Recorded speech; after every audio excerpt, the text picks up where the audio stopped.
Trips to Seattle, keep my mind clear. Saucy step around, so Jackie too, this ain't no mind clear. Young nigga just doing what I want, they say it's not fair. They be looking for me in the north, good thing I'm not there.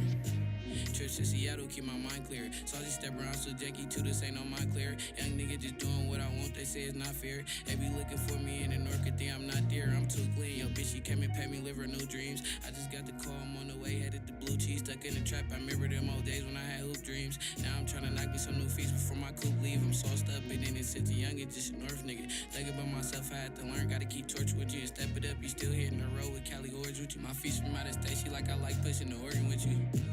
Come choose a PO, nigga, boring ain't he? Foreign lines, I'm sipping north from greenness for my orange. He running hella plays on the East Coast like a New York baby. Come fuck with me, we always taking trips like we all spoiled babies. Yeah, my bitch spoiled, I get spoiled too. She gon' run it in until she walked us with her on. Do my track good, I did this shit again like where I'm going to. A big dog, my face card look good, I'm who you going to. It's like I try to keep it real, but that won't really in my best interest. I hate these hoes, but I still send a bitch if she bring checks to me. Had to separate to elevate, so got my mans with me. Had to separate to elevate, could give a damn really. I'm really on the road, ain't got no heart, don't get attached to me. I'm breaking shit, she know I need that fee. I'm like, bring trap to me. Kicking shit down in the industry till they bring cash to me. I signed a deal, cause I could get my mama 100 racks, really.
Baby, give me some cash. Good.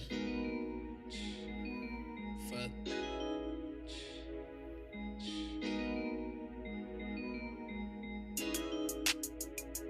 Trap good. Taxing. Fuck. Came out Detroit, I really got the papers for my shit. Like damn, John boy, I took your bitch to capers, now we lit. I heard the bag just dropped, I'm tryna take what I could get. Yeah, your song trash, don't care if it was Drake up on that shit. If I gave you all my rocks, that mean I love you. These niggas leeches bite the hand that feed them, I don't got nothing for you. I heard the pass came in, we finna bubble.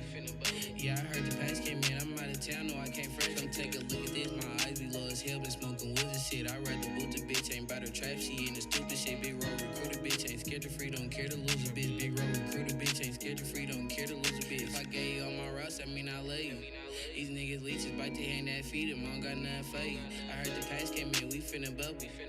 Yeah, I heard the pass came in, I'm out of town, no I can't front, come get a whiff for this. My bitch in Dior, she on her Christian shit. Might just spin a gig, cause niggas act like we ain't with the shit, I'm listening. If it's about some money or them dividends, might go get a bitch, can't mighty truck, see what the difference is. Sack nigga, he won't graduate. I just might go get that land for times I ain't had shit. Free tax and I'm turn Brady up like Kaepernick. She ain't my type, but she just bad and she ain't cashing in. Free baby, we get busy when that package land. Big roll run, shit, I'm probably out in Pakistan. Two player, I ain't tripping if you back the bitch. Paper strong, when I get my trap, boy, you can have this bitch. If I gave you all my routes, that mean I love you.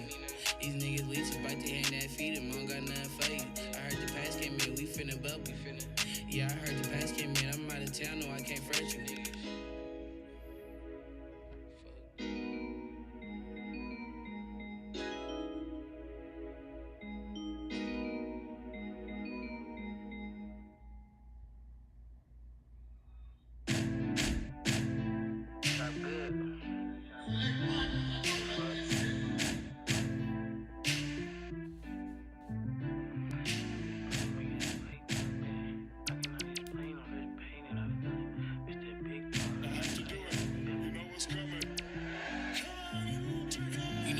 Make his way through the building. I cannot explain all this pain that I'm feeling. Mr. Big Dog, I got plays out in Philly. Mr. Trap Good, I swear I'm trying to touch a million. Beat that road down, they thought I had my CDLs. I ain't trying to kick it, I can eat up by myself. Sliding through the north, I gotta keep it on my belt. Mr. Boss Rep, I'm still screaming Rip TL. Really to my brother, I'm still screaming Rip TL. Mr. Block cooking, we ain't even need no skill. Get that pack on, cross the water, Michael Phelps. Fuck that bag up, get it back up on myself. Fuck that bag up, get it back up on myself.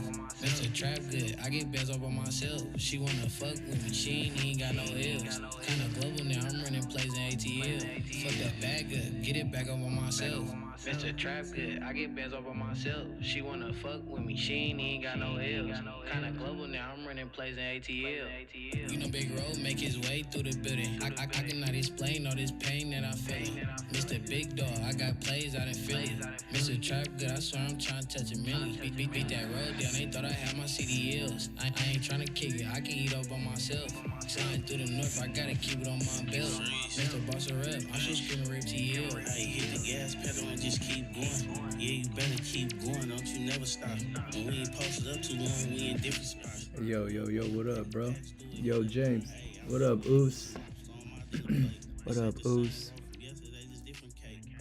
Let's get it. That CRT 50% level for 4 hour has been helping me tremendously. Damn, bro, that's what's up. That's good, bro. I'm glad. That's just the real deal, bro. Just gotta, like I said, keep building on top of it. Keep growing it, you know, just keep doing what you're doing, bro. That's what's up. That's what's up. I'm glad to hear that, bro. It's been a long time coming, you know what I mean? We had to figure this out, you know? It was a matter of time till we figured it out. That was really about it.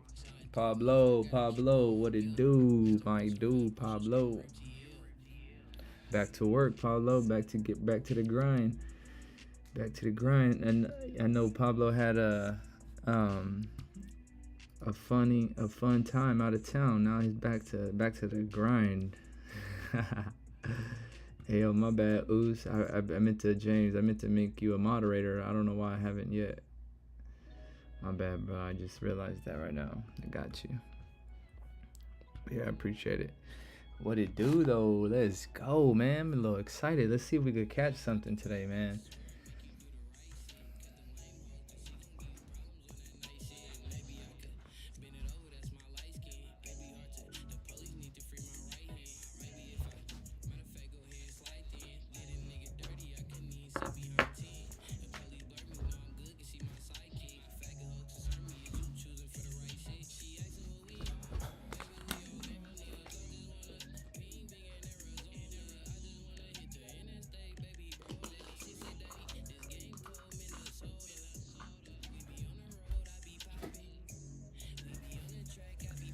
Let's go. All right, I'm gonna start right now in a second. I'll just kind of wait for a second. I'm gonna get started right now. Let me just spark this up, see what's up.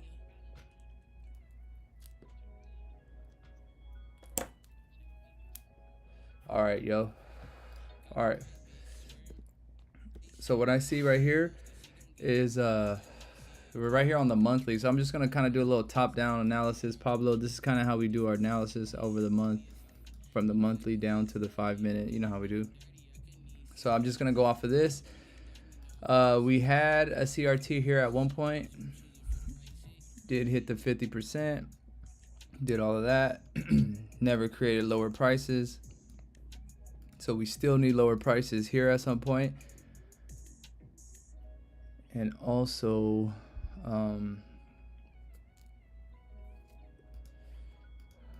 but like I said, that's a monthly, so that's a long-term thing. But also, same thing with this guy. This guy kind of closed back below. This would signal lower prices. Never got it.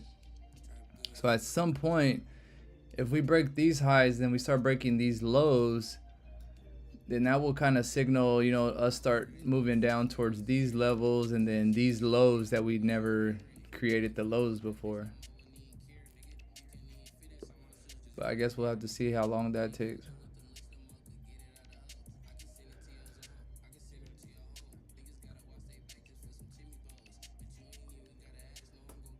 All right, but yeah, all right, so yeah, that's the monthly. But the monthly did also say higher prices. So you could see how this says higher prices right here. I'm wondering if we could still get, you know, a higher price at some point.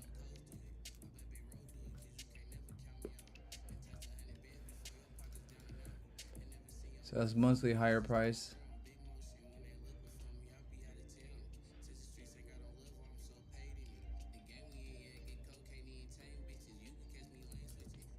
I don't know if I should leave that there.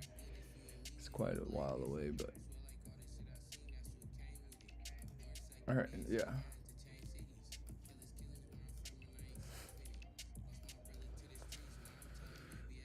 So that's monthly higher prices. I don't know, we could possibly touch that though. Monthly higher price. Higher price.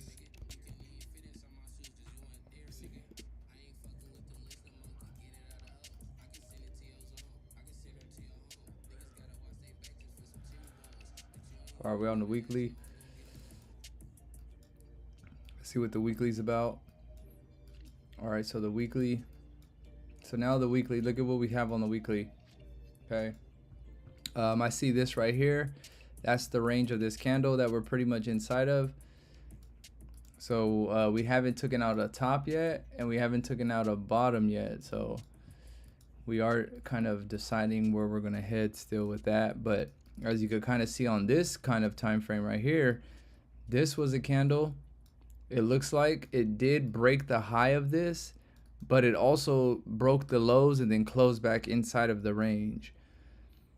One thing about this is the fact that it did break the highs and the lows is where it kind of confuses me a little bit, because that don't really give me a strong indication. Besides, possibly I'm assuming it would say up, just because I'm assuming the highs probably first and then it broke it.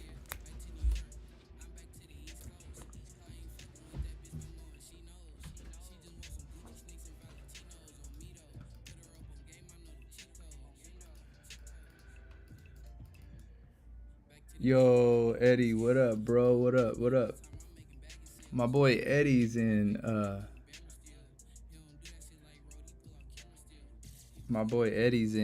where you at? Jamaica?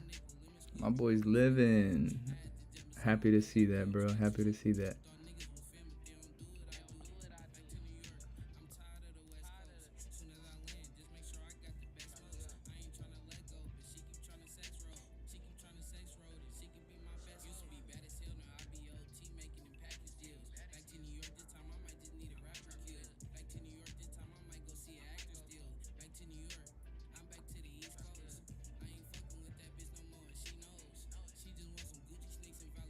Yo, Fluidity, what up, bro? What up?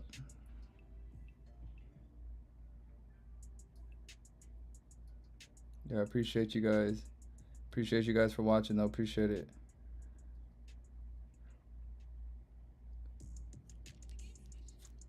Hey, make sure you guys hit that like. Hit that like button. Hit that like.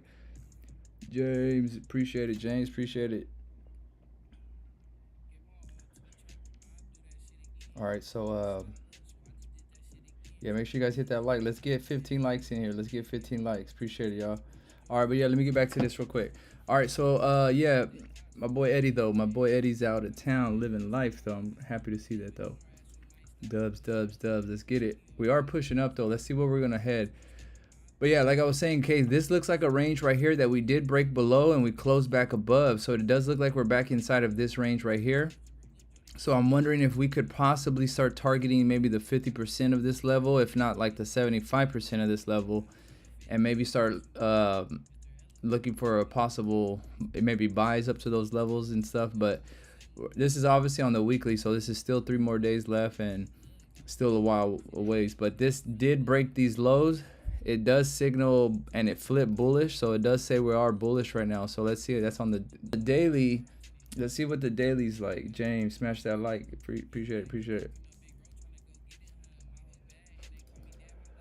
All right, so let's see. Now we're on the daily. So with us being on the daily, what do I see here? Kind of the same thing. This did break the highs and the lows of that candle, but it's looking like we did close back inside of this range. So I'm wondering if that us breaking this low also signaled us to start pushing up, because this was the liquidity to start moving up. We closed here and we broke it up. So the next real range that it looks like it has is just up into these areas right here. So where I think it could at least head is probably, let's see, where could it head? Either here or down here. Obviously these would be the daily ranges right here, because this is the candle that closed inside of that range right there. All right, so if that's the range that we're possibly inside of, we're going to see how we start targeting these areas up here. Because obviously we don't want to just take a breakout straight above and take this as a breakout, because who knows, it could always come back inside the range and come down. So what we would want to look for is some kind of pull back first. Like if we already are targeting up here, then what we're gonna want to see is some kind of pullback first, and then take the trade moving up, because we'll know this was the liquidity to continue up. Because if it breaks this and continues down, then obviously, like I said, the whole idea is wrong to begin with. And then it's going to be going this way. And then obviously, if it breaks these lows, then we could probably start looking for a breakout coming back down like that or something. But we're going to try to figure that out right now. Let's see how we could figure this out. All right, so yeah, that's the daily range right there. It is the daily range that we see. So let's see. Now let's go to the 12-hour. Let's see what the 12-hour is also saying. Well, actually, let's see what this daily also says here. We are closing here, close bullish inside. All right, the 12-hour. Let's see what the 12-hour is looking like. So the 12-hour, we got the same range on the 12-hour. As you can see, this is pretty much the same range on that 12-hour. So this candle right here closed above, so that does signal higher prices. It does look like we technically already gave us higher prices. So at this point, us reading this candle as higher prices has already been completed, because it gave us higher prices already. So if this were to flip bearish, then it's already did what it's supposed to do, and then it can continue down. It's looking like it is starting to flip bearish right now, but the overall daily is actually still bearish also. So I mean, it's like a doji right now, so it's definitely going to start picking a direction. So let's actually, I want to see something real quick on this 1 hour. I need to try to hurry up and see something. I do see this as a high getting broken. I wonder if this could be something to do with let's see something like that, maybe. Boom, there. And then here like that. Boom, there. Then we're gonna see a close back inside the range, and then we're gonna see I want to say maybe something like here. So if we could possibly close below here, and then the next candle opens up like that, we're gonna see how this next area possibly reacts. Let me see something, hold on. So that's the close back inside the range there. So that would be below here, be this guy here. Boom. Okay, so look at this right here. This is a fair value gap right here. I'm wondering if this could possibly get respected right here through it.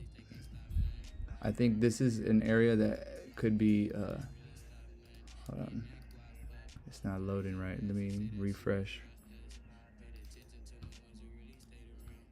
Damn, did it just, let's see. Damn, it wasn't loading right. I needed to try to refresh it. Let's see. All right, let's see how it reacts at these levels right here. Usually if it breaks this level, then the idea would be that it should react at this level to go down. If it doesn't go down at these levels, then what that kind of tells me is that the idea of it going down is not correct. So the only other direction is going up. So you could kind of tell just off of, you know, certain things if it's supposed to do something or not. Yeah, it closing above there would probably signal us needing to clear this range over here. I wonder if that's let's see.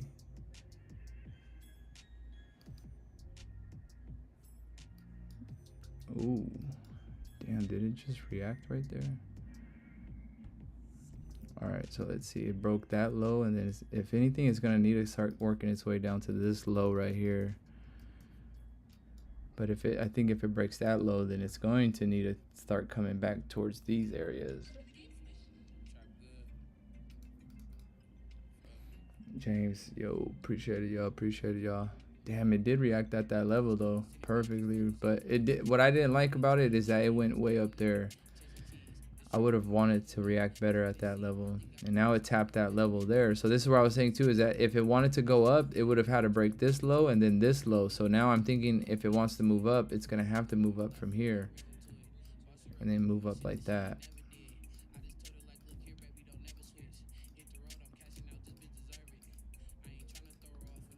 Because I think this is where it would most likely be to where I think it could let's see, hold on, let's see something. So we got a 15 level, we got a 15 level there, and we just broke the lows of that.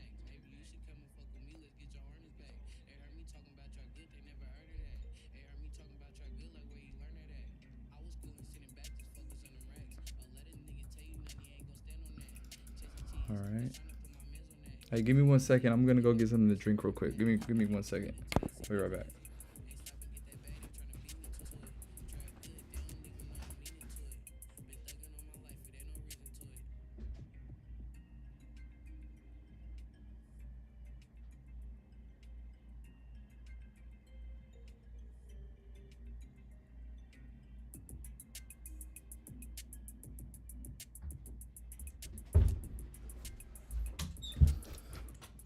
All right.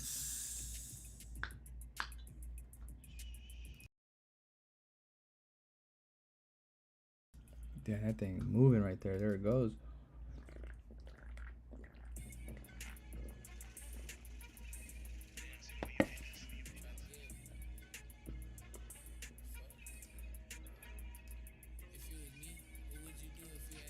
And it's getting rejected right there at that 50% of that level. Yeah, this is actually probably would have been the best entry right here, because where I'm thinking it needs to clear this top right here would be, let's see, from here up. Well, actually only 6 pips actually, so this would have only been 11 pips. No, I don't see that being a valid trade. It's only 11 pips. Even though 11 pips is still good, but the thing is 11 pips is like the final TP, so that's saying it needs to go at least to that point. But my idea is that it might need to go here and reverse. So that's if it doesn't reverse at that level, and well, who knows if it reverses here or something. So I don't want to try to squeeze out 10 pips out of only 10 pip area. I would rather try to get this 10 pips out of this whole 20% area. So if anything, I would probably maybe want to wait till something up here so we could target these lows, if not these lows. So I would want to take the sell from up there and then just think from there. This would be 10 pips. This could be possibly 20 pips. So I think the 10 pips would be easier to grab out of a 20 pip range type of thing. But it is it's still respecting this 5-minute fair value gap though. Yo, GBP, what up, bro? Yeah, but yeah, let me actually do this analysis still, because I wanted to see something. All right, so like we were saying on this 12-hour, is that this 12-hour did create higher prices already, so that's already done. Let's see what the daily was suggesting. The daily was suggesting that already got higher prices. That's already gave us lower prices, so it's kind of indecisive right now, but it is breaking this high. So that's not nothing too major, because we always talk about double purges, so a lot of times it needs to break 2 levels. So this isn't really too big of a key level. This isn't real. These are the key levels I would think about if I were to want to really take a trade. So we're kind of in the middle of that. So what I'm kind of thinking is that we're going to need to target one of these levels. So maybe that could be our idea for a trade, is to start targeting where we think it needs to head to, you know. So yeah, so anyways, this 12-hour looks like we're inside of this range right here on this 12-hour. So let's see this 12 hours here. Boom, boom, daily range, right? And that's the daily. This is the 12-hour, still inside that range. So let's see the 8-hour now. So the 8-hour is actually suggesting higher prices, and it did already create the higher prices, so that's already kind of completed. But from my idea of knowing what a 42 is, the way I look at a 42 is there's this big candle, there's an inside bar, and then usually the third candle is a 3-piece, which breaks the low or the high of the first candle. But in this case, it didn't break either the high or the low of the first candle, so it's another inside bar to this candle, which is the range. I mean, a lot of times what I've noticed is it's the break of the third candle gives you the direction. So since this candle right here, which was the third candle, it broke the high before it broke the low, it does usually signal the direction. So if this could be any indication of which way we could possibly be heading on this 8-hour, where what it tells me is the 42 signals a fake out. So at a specific level, we could be getting a fake out. So let's say it goes up here. This is where the fake out would be, either to continue up, or this would be the one that it just comes back down. That's what we're going to try to figure out right now. Let's try to see what I could figure out. And the way that's how I find out 42. But remember, 42s only work if you're in the correct bias also. And the way to find the correct bias is usually how the candles close, like a wick below, close above, you know, all those things and stuff. But yeah, let's try to figure this out. All right. Actually, let me see something real quick. All right, yeah, we got that back. All right. What's up, people? What up, GBP? Appreciate it, bro. Appreciate you stopping by, though. All right, yeah, so like I was saying, is that if this is any indication of where we could be heading, a lot of the times from what I've studied on my own of figuring out this 42, it usually does the fake out at the range of the candle. And if this is the range of this big candle, there's a good chance we could do this fake out here. But what do we always talk about? Double purges. So that means this candle would purge this candle and also this candle. So that could give us that double purge there, which would kind of signal maybe the move to come back down. And that's where the fake out could be at. But yeah, let's try to see where we could figure where that could be at. Let's see, that would be two. Let's see, it'd be here. It looks like it probably could be somewhere, maybe like here. Like that's where I'm thinking it could start targeting for that fake out. So this is where a fake out would happen at the top of that candle.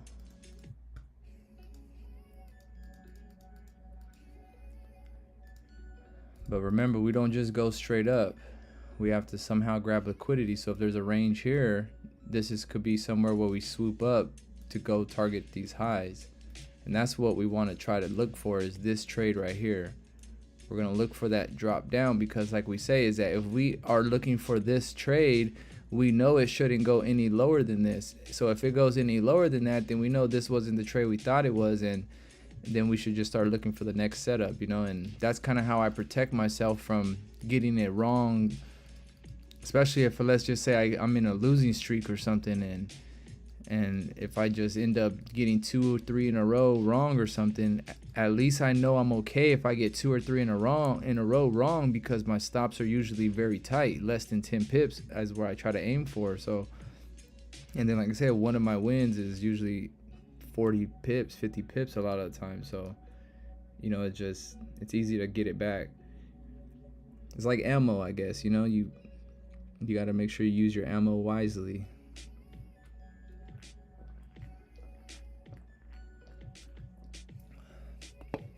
All right, but yeah, let's see what we can find right here. Like we're saying, okay, if that's signaling up, that's towards that direction. That could be where we're heading. So let's see what this 4 hours is doing right now. This 4 hours is going to be closing in 48 minutes. So let's see where this 4 hour could be heading. And this is a big 4 hour range also that we're pretty much inside of still. So this whole range was this whole like daily range. It's a daily range. Actually, that's the daily range right there. Daily high. This is the 12-hour range. No, that's the 8-hour range, actually. That's the 8-hour range. 8-hour range. Yeah, I don't think I need that one for now. I kind of understand.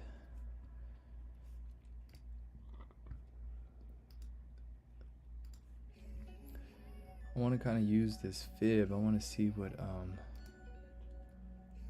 ooh. Let's see.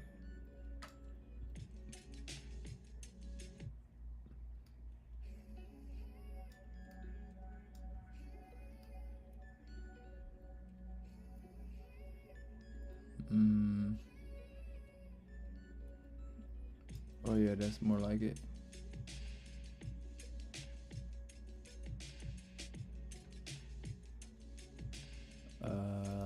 I don't really use fibs, but I just been kind of playing with it. One thing I've been noticing with this fib is that if you use the right, if you're using the right ranges, man, the fib is on point. But the problem is a lot of people get the ranges wrong because they're just using like from here to there, but that's not really like the range on how you read the range. It's deeper than that. It's like I've been working on it a little bit, but still might take some time.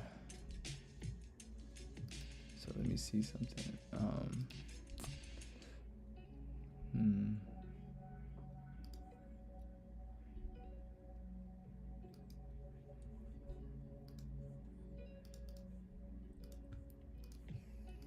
Let's see.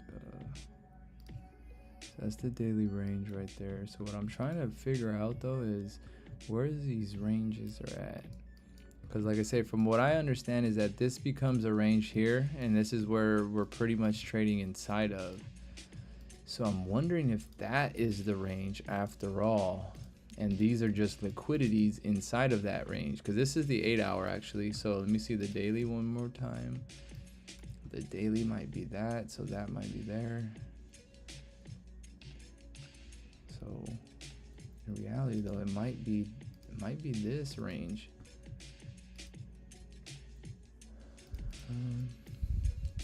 Kinda, not really. The reason why I'm saying that is because of this candle right here.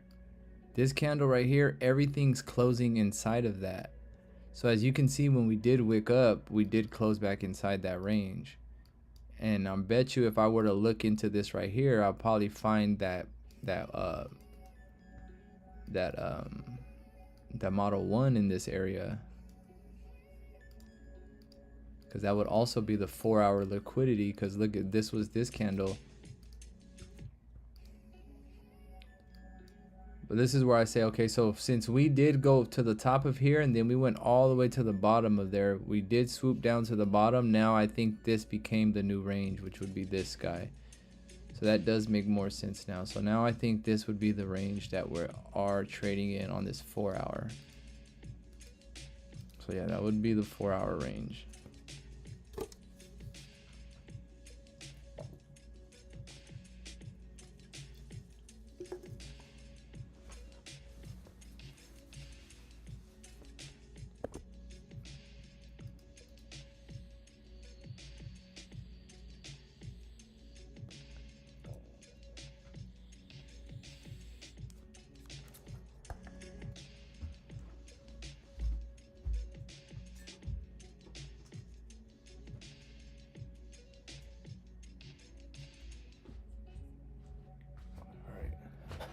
See. All right, so that's the 4-hour right there. That's the 4-hour range that we're pretty much targeting right now. So let's see where this is heading. Let's actually see where we're heading from here down. Ooh, I'm wondering if that could be the key level we could possibly be targeting, because this is the range that we're in.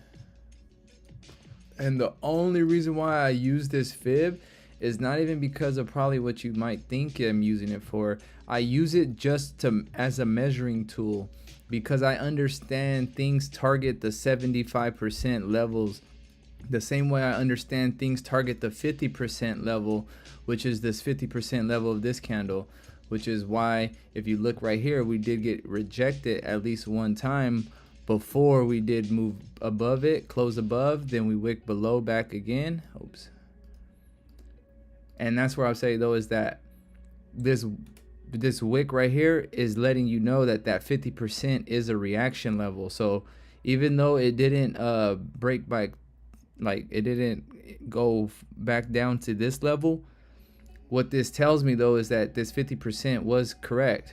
But this is what I also know is that a lot of times if it doesn't respect the 50% level, the next major level is the 75% level. And that's what I use this fib level, because this golden level right here is just like the 71, 72%, whatever it is, percentage. So if I get the range correct, then I know where that range is kind of targeting, which is this 75% level. The same way I understand the 50% level gets tapped, I know the 75% level gets tapped also. So that's what I'm saying is like, that's why I use this fib. It's not even so much for whatever reason. It's really just to find the 70% of the correct range. And that's where I say is if the fib only works if you find the correct range. And that's what I've been noticing. And that's what I'm saying is I already target the 50%. So now I use the fib to target the 70%. But that's really what it's for. It's not, like I said, it's not even, there's no really strategy behind it or anything. It's just really so I could target that level. And that way I could kind of keep an eye on this level so I could see where we're gonna possibly head. All right, so yeah, let's see what this 4-hour does. This 4 hours saying higher prices. It already gave us the higher price. Now I think we could be inside of this range, which is here inside of this 4-hour range. So let's go down to the 1 hour. Let's see what this 1 hour is doing. This 1 hour technically didn't close above. It did look like it gave us a CRT back down. So this is a CRT back down. So even that, let's see what that is doing. Closing back below the 4 hour, flipping back there. This is a 4 hour 50% level here, which would be here. So that's what I say is now if we're going to be trading this 4 hour range, which is this candle right here, if this ends up flipping bearish like that and then closing like that, then there's a good chance this next candle, if the model 1 hasn't showed up in this area, I'm gonna look into it. If the model 1 hasn't showed up in there, then that means the third candle will give us a top wick that we could possibly take an entry, so we could target this 50% at least if it wants to go back up. Or if anything, if we are really bullish and I'm thinking we need to target these levels, then if anything, this pullback could just be something so we could start moving back up again. And then if we start moving back up again, then I think I would rather take a buy, trying to take a buy with using a small stop, because let me see. What I'm thinking could happen is that, like I'm saying, is that if this level is where we're going to be possibly targeting, then this pullback down here could just be to, and I don't want to try to squeeze out like 10 pips out of a small little range, you know. So where I want to take a trade is right at the top or at the bottom, targeting the bottom of the range to the top of the range. Huzar, yo, my man, what up, bro? What up? All right, so yeah, that's the 50% 4-hour range right here, actually. So 4-hour 50%.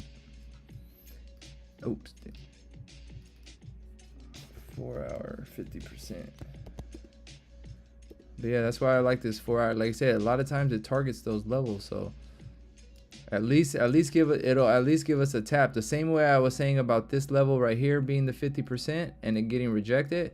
That's what could happen here. But what I'm kind of worried about is that it does react at this level, targets this 75% level, and then it starts to move its way back up to target this level that we were kind of expecting. So I need to try, I'm trying to figure out the bias of everything. So where I'm kind of going to wait for is this 38 minutes, which is this 4-hour candle to close.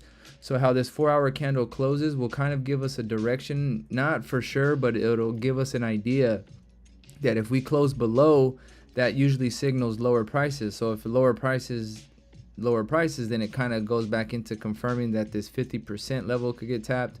And then, and like I said, that's 30 pips away. So if we could maybe even squeeze out a 30 pip move or something out of there, see what we could do. Spaceman, my bro, what up, bro? All right, yeah, so let's see how this closes in the next 38 minutes. That's still closing above, gave us the higher prices. That gave us higher prices.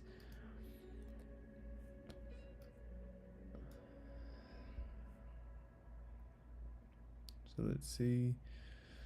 The daily is bearish also though. So one thing that I also kind of realize sometimes is that you don't want to try to take a trade going against the bias. So if this is inside of this range right here, and it's inside of there, anytime we're inside of there after a wick above gave us the higher price and then flipped bearish, we're pretty much, I think we're bearish inside of this range until we break back out of it and turn bullish. So if this is the daily and we are bearish right now, that does signal kind of that, you know, you maybe want to wait to take a buy possibly until it flips bullish. So if anything, let's see, hold on, let's see. So the 1 hour, or actually the 5 minute would be, let's see, hold on, I want to check something. True open would be this guy. Asian true open is here.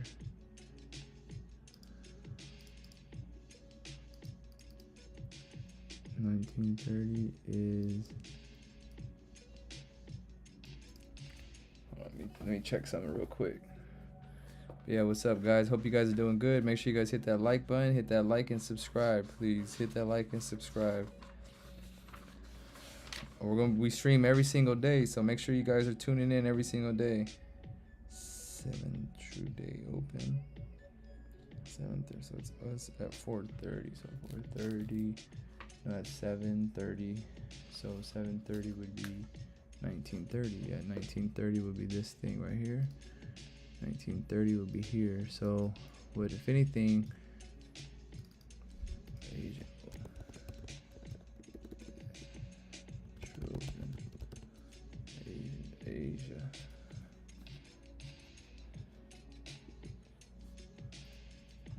a true open. All right, we did wick above there. Let's see, let's see how this is going. Boom, here. Let's see.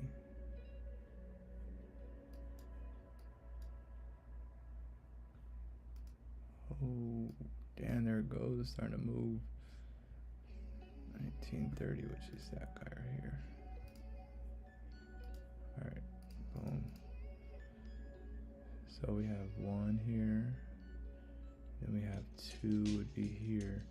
So I'm thinking it could possibly maybe target this bottom low over here.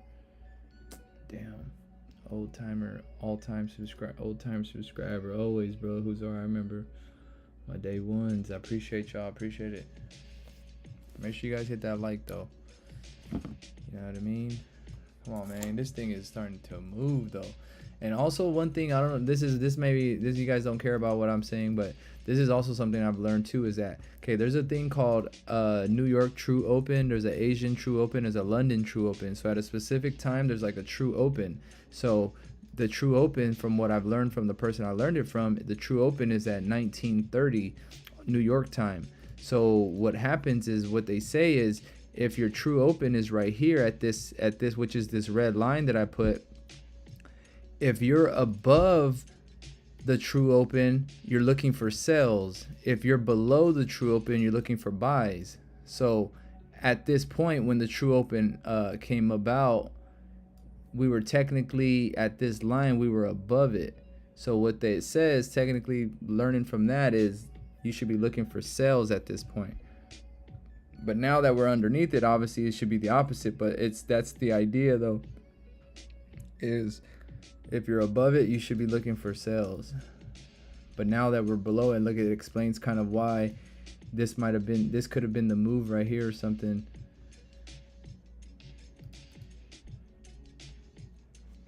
But yeah, like I said, that's just another thing I look into and stuff. Not that you guys care about it or anything. Spitting knowledge. Always, bro. I try to.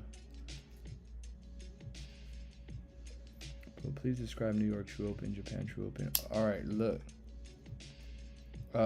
Actually, Huzar, I'm gonna explain it, but just send me a message on Instagram. I'll send you a little picture of how I got the dates already written out and stuff. But yeah, like I say, is that Asian True Open, there's an Asia True Open, which is like, this is technically at 4:30, which would be, I guess, 4:30 my time, 7:30 New York time. But the idea though is that that's how you kind of are looking for setups. It's not, like I said, it's not 100% always the same thing, but it's the idea that if you're pushing above, you shouldn't be looking for sales, because it's kind of already happened. Because look at this, even those sales, even if it comes down here and it starts to continue down, those could still be good sales. But the principle of this whole True Open is that the sales should have been above it, because that's where your best bet is at, because you'll also have small stops. So if I kind of would have pointed that out a little sooner, I could have kind of seen at this point maybe we should look for sales, because it's looking like a perfect little turtle soup right there. Let me just invert the scale. Look at this, perfect. That's exactly the move you want to look for right there.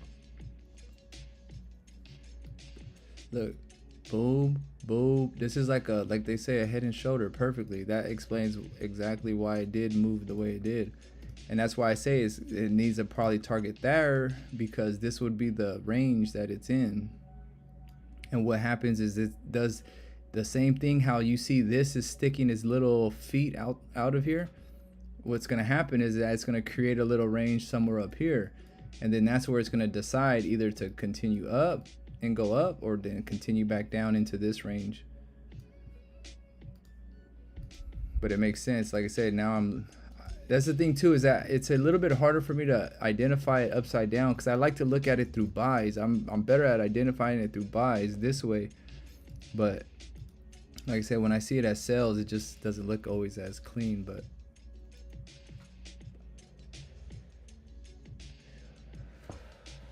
all right, I got you, Huzar, right now.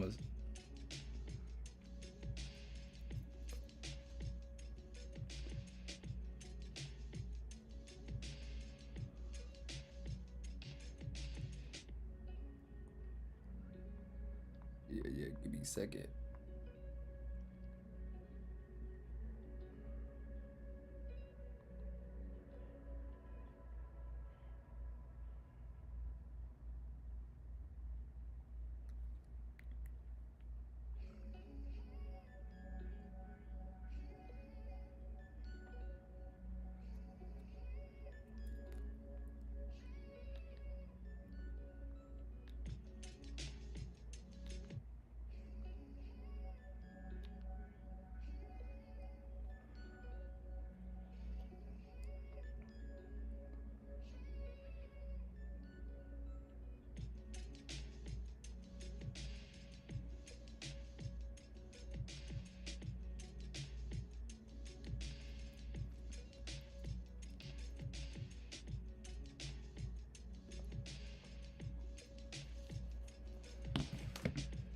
Yeah, yo, for sure, for sure. But yeah, appreciate you guys for watching. Appreciate it for watching.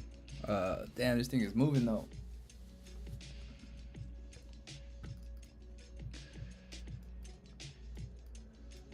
All right, yeah, all right. Yeah, this thing is moving though. Damn, let's see. Let's see. I want to try to see if I could see anything that would have kind of given me an indicator that this could be the move, but so I'm wondering if that could be it. Let's see. There, we did close back inside the range, which was this guy. You could say this guy was the low. Once we did close below it, it did create that fair value gap. It did.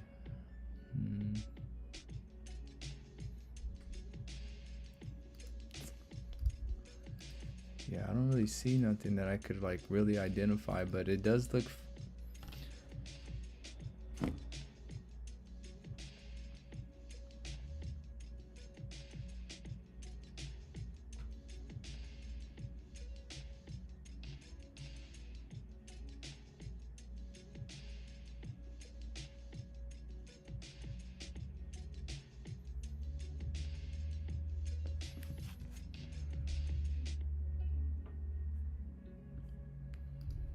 all right. Let's see. Yeah, this thing, and you know what? All right. Remember how we talk about the time, right? Let's see. This time was at, this is at 1900 o'clock. This made that, this was on Monday. So this on Monday made that wick, broke the low, continued, right? So let's say the 4 hour. The 4 hour broke the low and the high.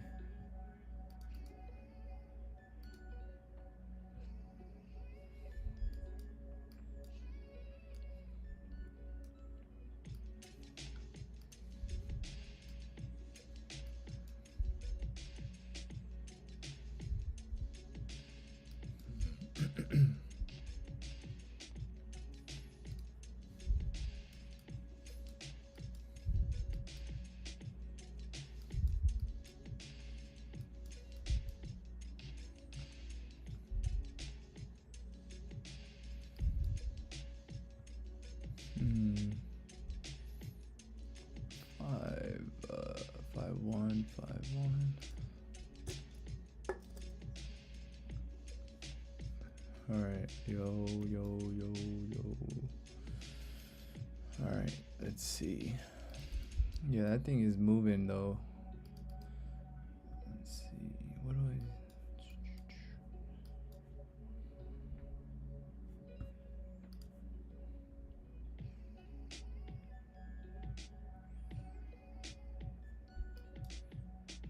24.98 would be nice for gold. 24.98 down here, yeah. That's exactly this range that we're trading inside of right here, which is right here on this 4 hour range right here. So the 4 hour range, you're kind of looking for, I believe it's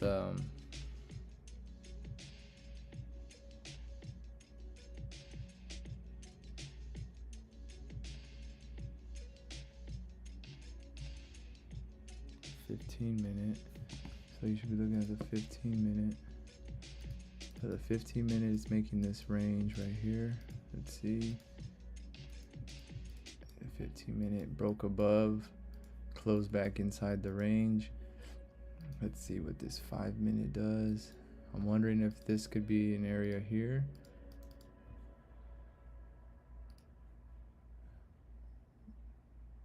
Maybe something right here, or let's see. If not there, it'll probably be something maybe here, which would still get back up to those levels, which would kind of be these levels here.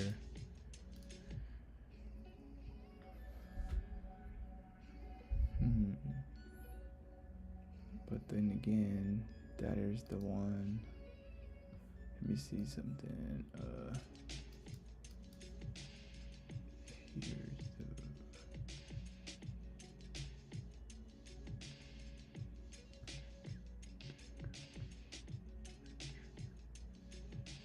Wondering. This did break the lows. 1, 2.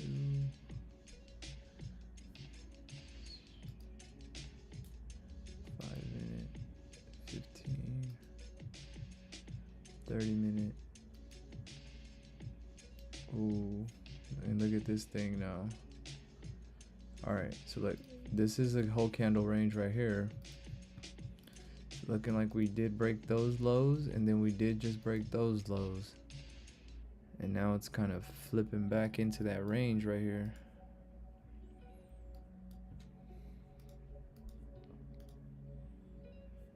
So let's see.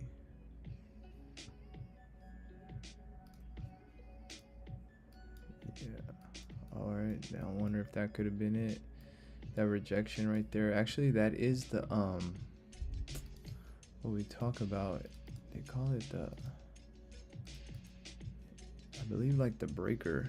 This could be the breaker. So I'm wondering if there could be a possible touch around these areas to move down. So if we touch here, it's only 13 pips, so I don't really, that's not, it's a little too tight for me, but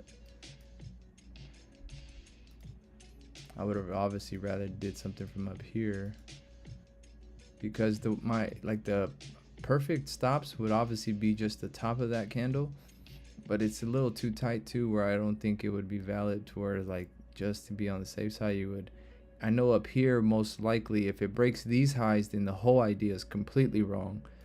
But the thing is I see it as it could break these highs and it could still move back down, you know, because if you kind of see this true open, also this true open a lot of times becomes resistance. So as we broke above it and now we came back down, these areas right here could just be those and let's see what happened with London last night. London last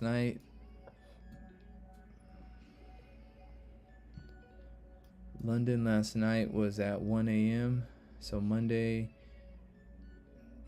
we are Monday today, so it's it was Sunday.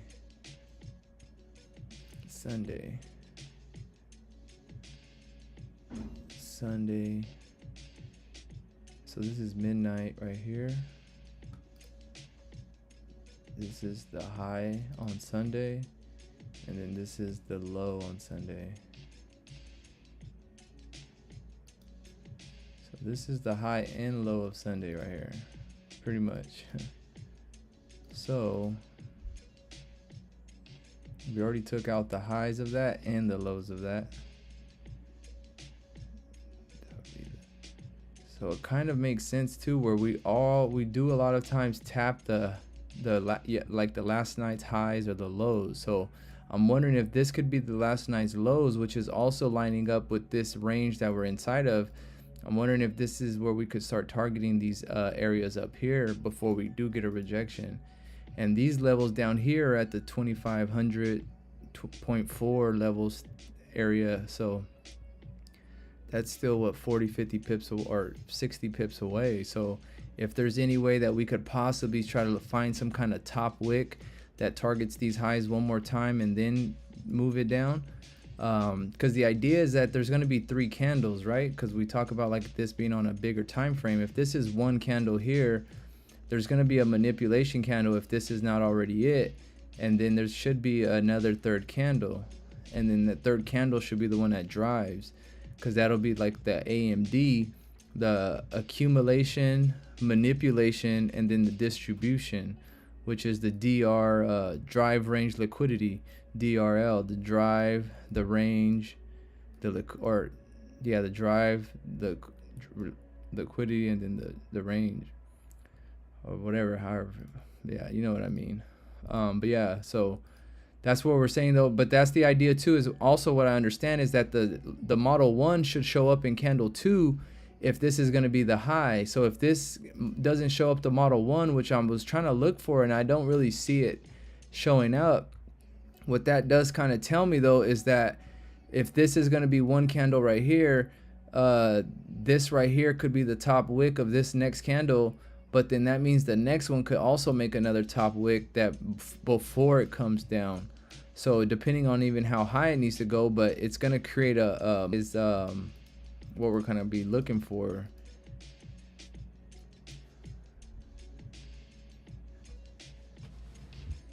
let me see something. All right, let's see. Boom. Okay, we did tap that area right there. Let's see, we tapped it. It did get rejected perfectly right there, but I'm wondering, okay, now if we could break this low right here, this is the range we're in now, so it's gonna make a decision from here. It's either gonna break here, then target here, or break here, then target here. It's not that bit far of a distance, but it's looking like it is closing like that.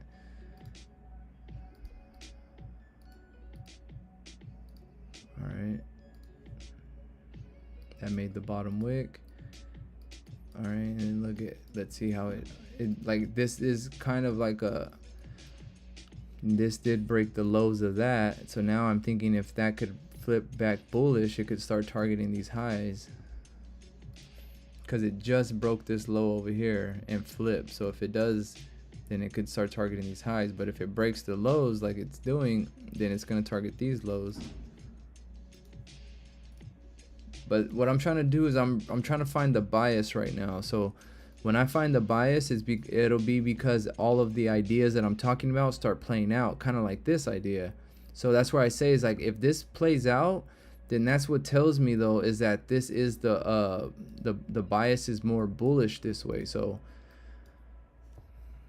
it's like, that's where I say is like, key levels will kind of give me an indication. So the next level would probably be up to this level up here. It's not that far away, but I'm just saying is like, I'm trying to just get in rhythm of the market, trying to figure out the direction it's gonna go, because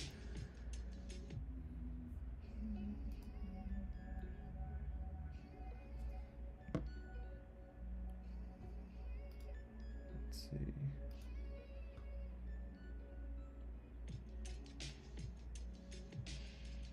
But yeah, I appreciate you guys for watching though. Appreciate it. If you guys wouldn't mind hitting that like and subscribe, hit that like and subscribe. All right, and look at that right there. Damn, that thing right there. 30, that's the 30. Closing back inside this range, so this could be the range right here. So if we close back inside of there, that'll be another range. Looks like we just tapped this bottom of this range. So like I said, there's two options. There's either now tap this range or go back down to the bottom of the range, and now we're in the middle. You kind of don't want to play with that, so we're gonna wait for something to show up.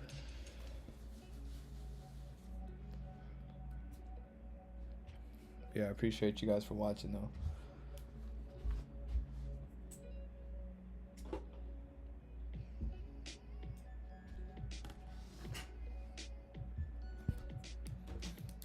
Oh, give me 1 second, y'all. Give me 1 second. I gotta go do something. I'll be right back.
All right, y'all, I'm back. My bad.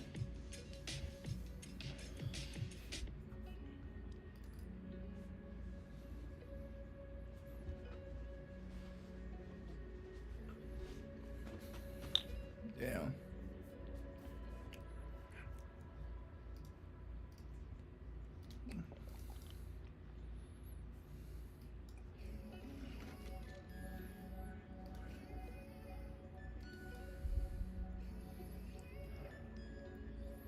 All right, we did get rejected right here off this true open, like we were talking about. So we talk about a lot of times it becomes a resistance also. And look at exactly where it dumped at. Perfect. Damn. There it is. Damn. That thing right at that level.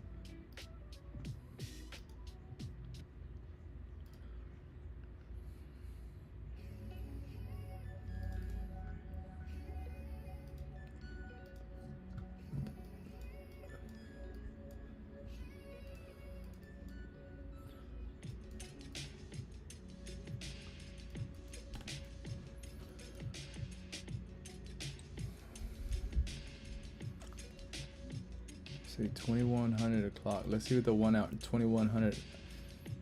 And look, this candle right here is the okay, we're gonna see right now too. This next candle is gonna be the 2100 o'clock, which means that'll be the 9 o'clock candle. A 9 o'clock candle usually is a big candle, so we're gonna see how that does. See where we close it. I'm almost thinking we could possibly close inside of this.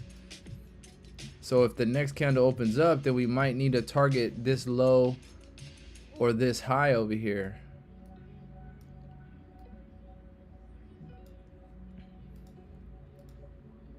But let me go back to the daily right now. Let's see what the daily's looking like. The daily is bearish still, and that, like how we're looking at the daily, this is the top of the range, the bottom of the range, and we're back inside of it. So we don't really want to take no sales just yet. We would want to wait till some kind of maybe pullback to come up, then come down. Or if this isn't just a pullback to come down, this could possibly be just a bottom wick, so we could flip to continue back up. So we're gonna try, obviously that's the goal, is to try to figure it out, but we're gonna see right now. But damn, this 4 hours flipping also. So actually this level right here was also the daily flip and the 4 hour flip. So you can see there, right there, it was a daily flip and the 4 hour flip. So that was actually kind of a key level, you could say. Then not only was it the 4 hour, it was also the daily level.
All right, let's see. All right, make sure you guys hit that like button. Hit that like button for me. I would really appreciate it.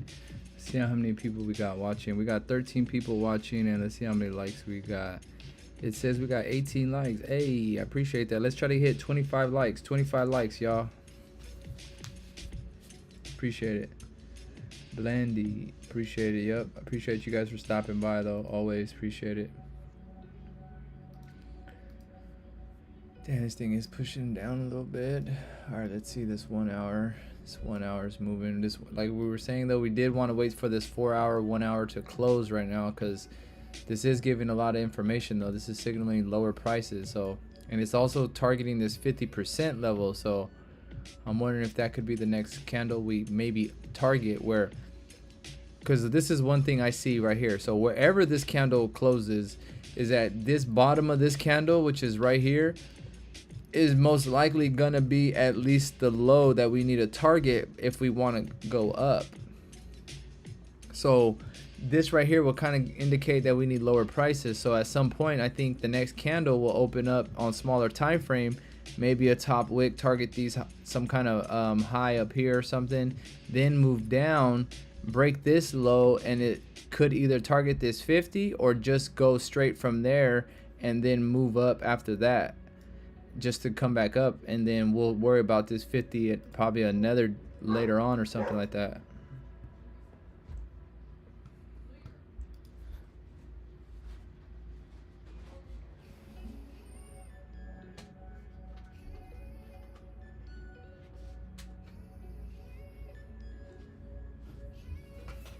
All right, let me see some though. Let me see some. All right, this 4 hours about to close. The 1 hour is about to close, and also too, like we talked about, the 1 hour next candle being the 2100 candle. So this 2100 candle could probably give us an indication of where we could be heading, which is also this closing below signals lower prices, but the lower prices will only be right here. So if we imagine if we open up straight with the bottom wick, that creates the lower prices, and that could also be the bottom of a range that we might be targeting.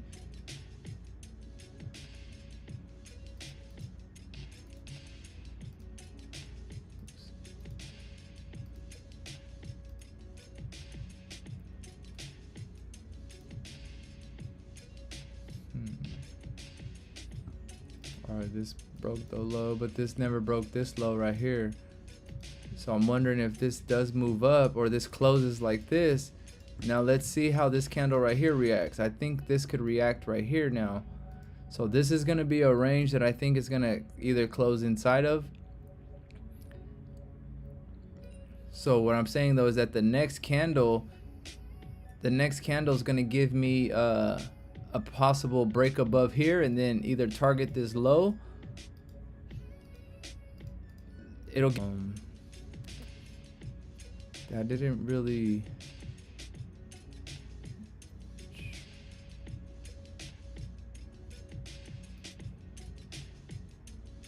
All right, so it is moving up a little bit.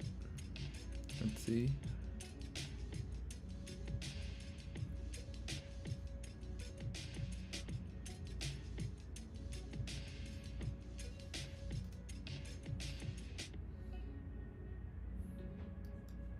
That's the key level. We broke above. Okay, I'm wondering if this could be the level. If it maybe moves up here and then it starts to push down. I'm thinking it's gonna push up to this level up here. And we're gonna see how it reacts at this level right here. Because this is what we're saying, is that this is also gonna be a, because this is saying higher prices. So if it gives us higher prices, then that's gonna start moving right there.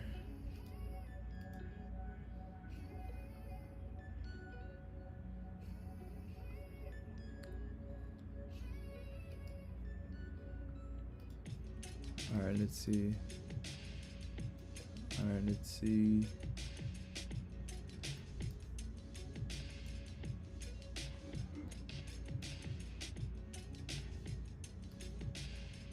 We still got 5 more minutes till the hourly closes. 5 more minutes. So I think we could be in this range right here. So look, what I'm thinking could happen is if this next candle were to break this low, it might not need to break this low right here.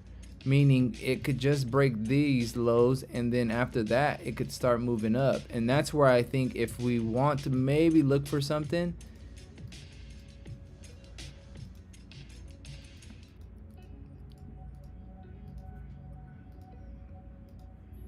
that could also just be to target maybe these areas to come back down too. So it might not be the biggest of trade or whatnot, but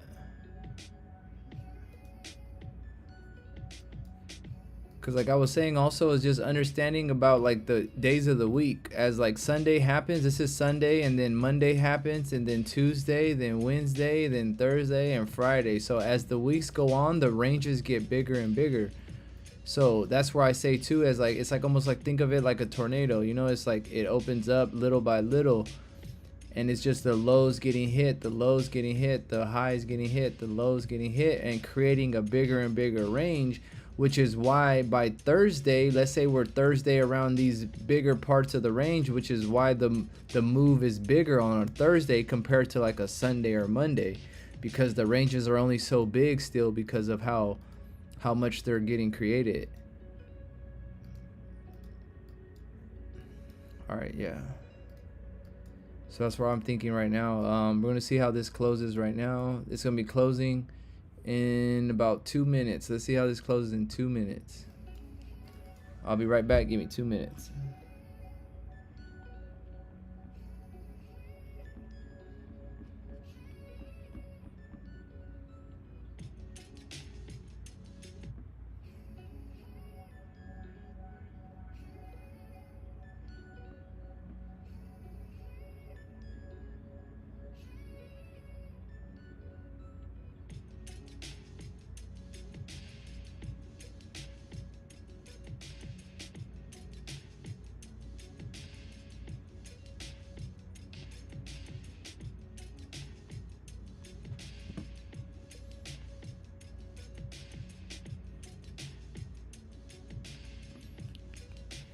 All right, give me 1 sec.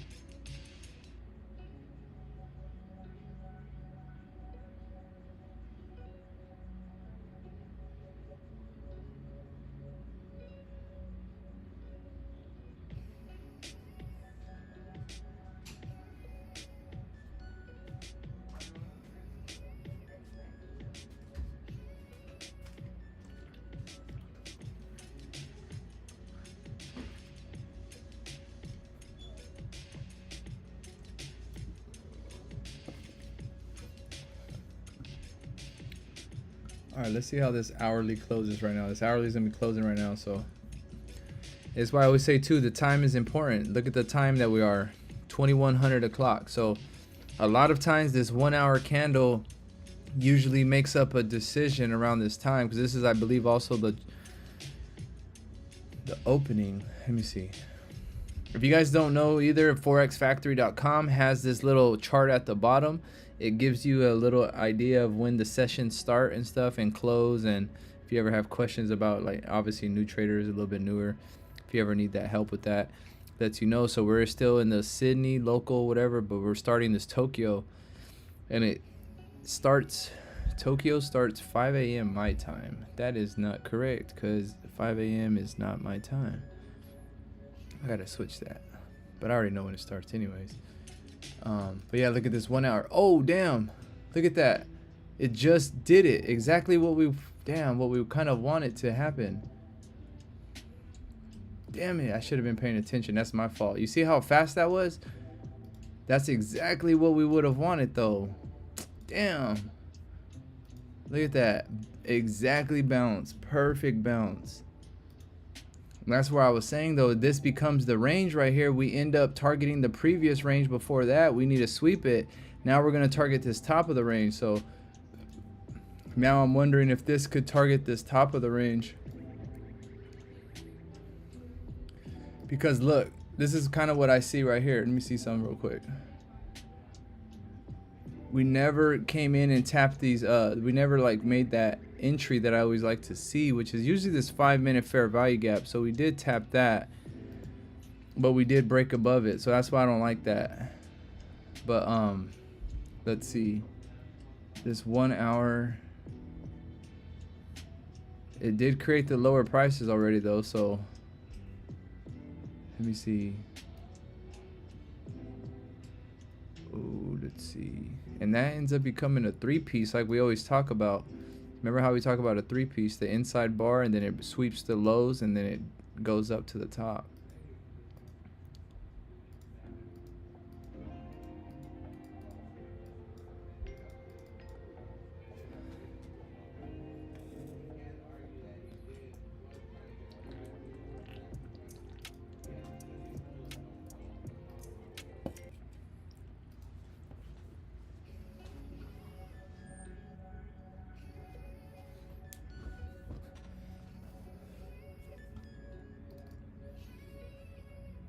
Yeah, I appreciate you guys for watching though.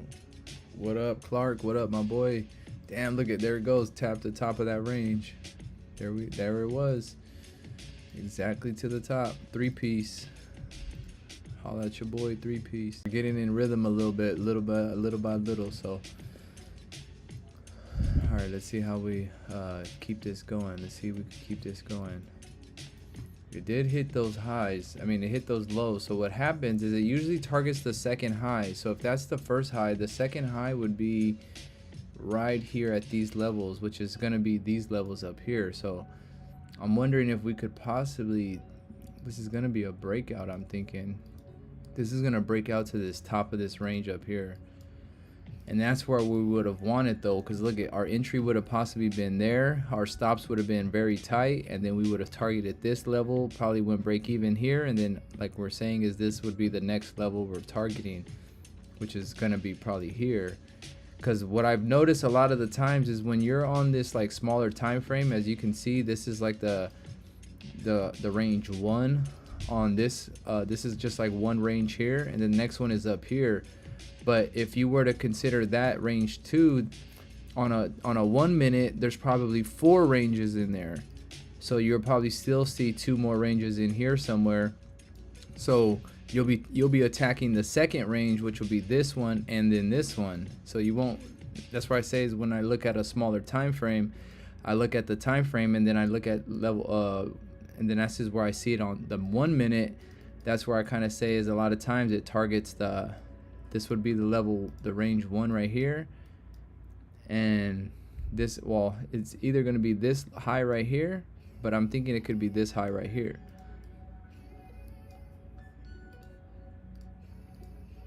Okay, look at, now there goes the pullback. Damn, there it goes right there. Okay, that's the pullback you would have wanted right there on that low right there. Once it flipped, that's the indication right there. That would have been the indication we could have gotten in right there. Damn, I just noticed that too. That's what I'm saying is it's gonna most likely come to these levels up here, because it needs to come up to those levels now. And that's where I say is that's I've just came up with that conclusion because of the how many times I've seen it play out. And like this is where I was saying, this is exactly why I said it's gonna break these levels right here at least, because this would have been the level 1, this would have been level 2, and then it did break this previous level right here, and that was just the icing on the cake. So that's, and then this range right here of this candle is this candle right here. So that's where I'm kind of saying is if we tap the bottom of this range, now we need to tap the top of the range, and that's why it goes back to the range 2 that I was talking about, where it's going to react at, and that's where I was thinking it's going to need to react up here. But this will be candle 1, this will be candle 2, this will be candle 3. So what I'm thinking needs to happen is, let's see how this targets. I'm wondering if this created that. So look at it. So this is kind of what I'm seeing here. I'm wondering if this next little move down here could maybe target this right here. Let's see. Let's see in this area right here.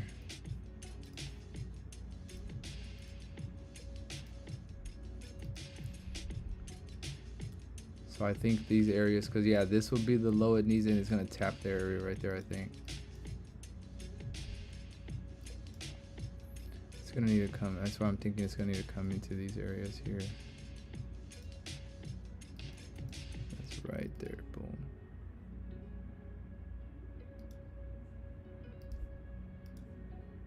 Something like here. Or not. Yeah, that thing is pushing though. Yes, sir.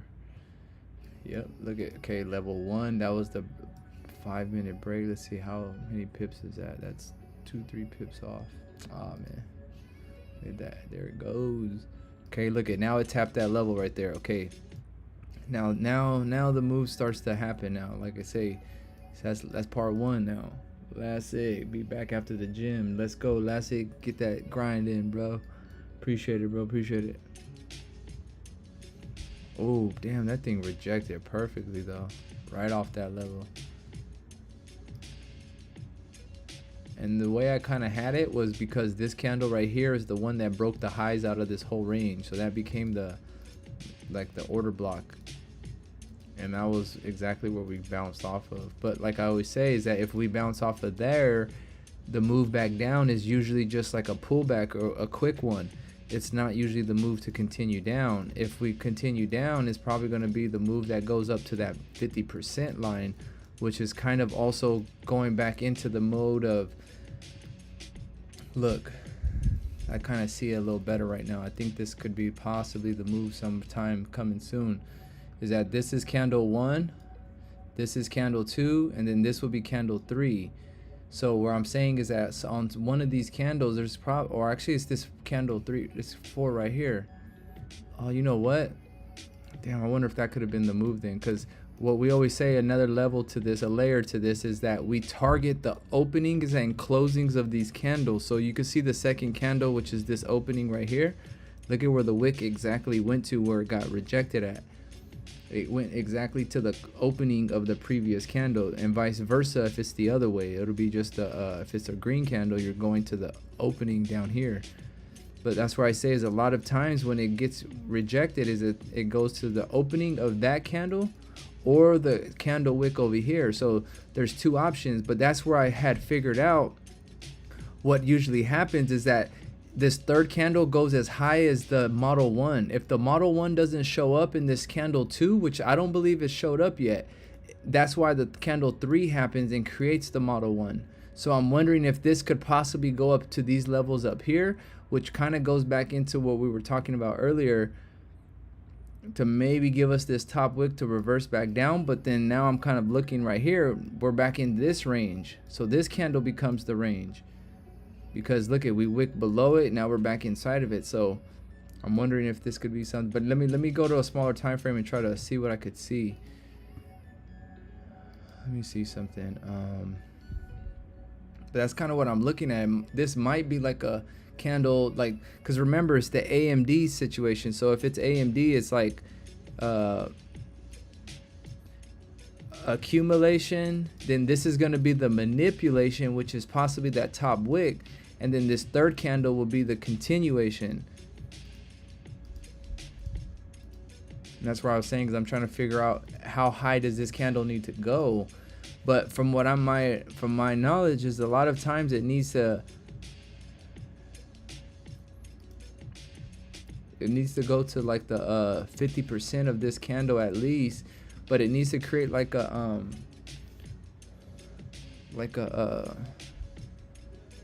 5-minute fair value gap to kind of confirm it.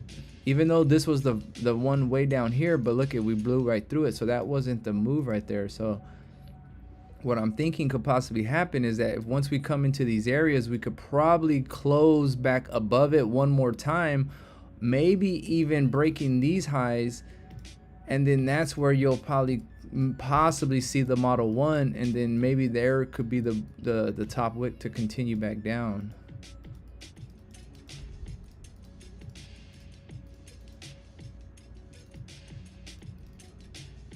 But this is getting rejected right there though, perfectly, very nicely.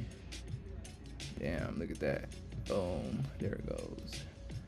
All right, I'm wondering if that could have been it. Right at right at that level like we were talking about though, right? The second level, look, this is level 1 right here. And then this ends up becoming level 2 right here, because you can say this is the level, but how you read the ranges is that this is the important part. You see how this is the top of it? That top would be the top to this bottom. So in reality, this is just one range right here. So from this range right here down to this bottom, that's all one range right there. So this being all one range, that's the one top, and then the next top would be this area, because look, there goes the support, and then the next range would be that top. And that's why I say it always goes to the second top, and it usually continues. That's where you'll have a reaction at. But remember, it was on the 5-minute that it looked like it goes just to the level 1, which is right here. It breaks above it, and then look, it's continuing back down, now needing to go back to the bottom of that range. So maybe that could have been the candle we were looking for to really tap into. But What I was thinking is it needed to come to that 50 line, but I could be wrong. Or this could just be creating a bottom wick, so it could attack that 50 line, then so it could come down. Because remember, there's a manipulation candle, and the manipulation candle is built to try to trick you. So what they're gonna do is make you think it's coming down. Oh, we're going bullish. Look now. Oh, you think you missed it, but then what's gonna happen is gonna come one more time, and then maybe it could come down like that. Bro, when next time you stream? Question, when's the next time you stream? I'm going to the gym too. Are you going to trade London True Time? I'm not sure exactly, but who knows? I might just stay on, or I might get back on. I don't know, but I'll probably stay on for a while right now. I'll probably be on for another 2 hours or so. I want to try to cook for a little bit, try to get prepared for the rest of the week. Yeah, appreciate it though. Damn, this thing is moving though. Look at that. Sheesh.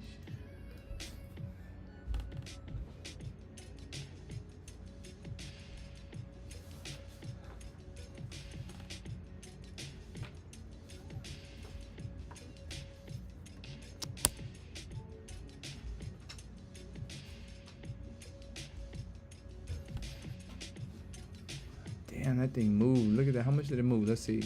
From there to there, that was 18 pips. Exactly from that range down to this range. Perfect. Because that would be range 1 and that would be range 2 pretty much. Just like that. And like I say, look, this is range 1 on this time frame, but then this is range 2 on a smaller time frame, which is right here. And that's how you're able to kind of almost see which level you're going to. It's a crazy thing how I figured that out, but it's just something I've figured out. I'm in sales from 0655, 0655, which is up here. Ooh, perfect. You're about 15, you're about now 10 to 12 pips in profit. It did tap these lows right here again.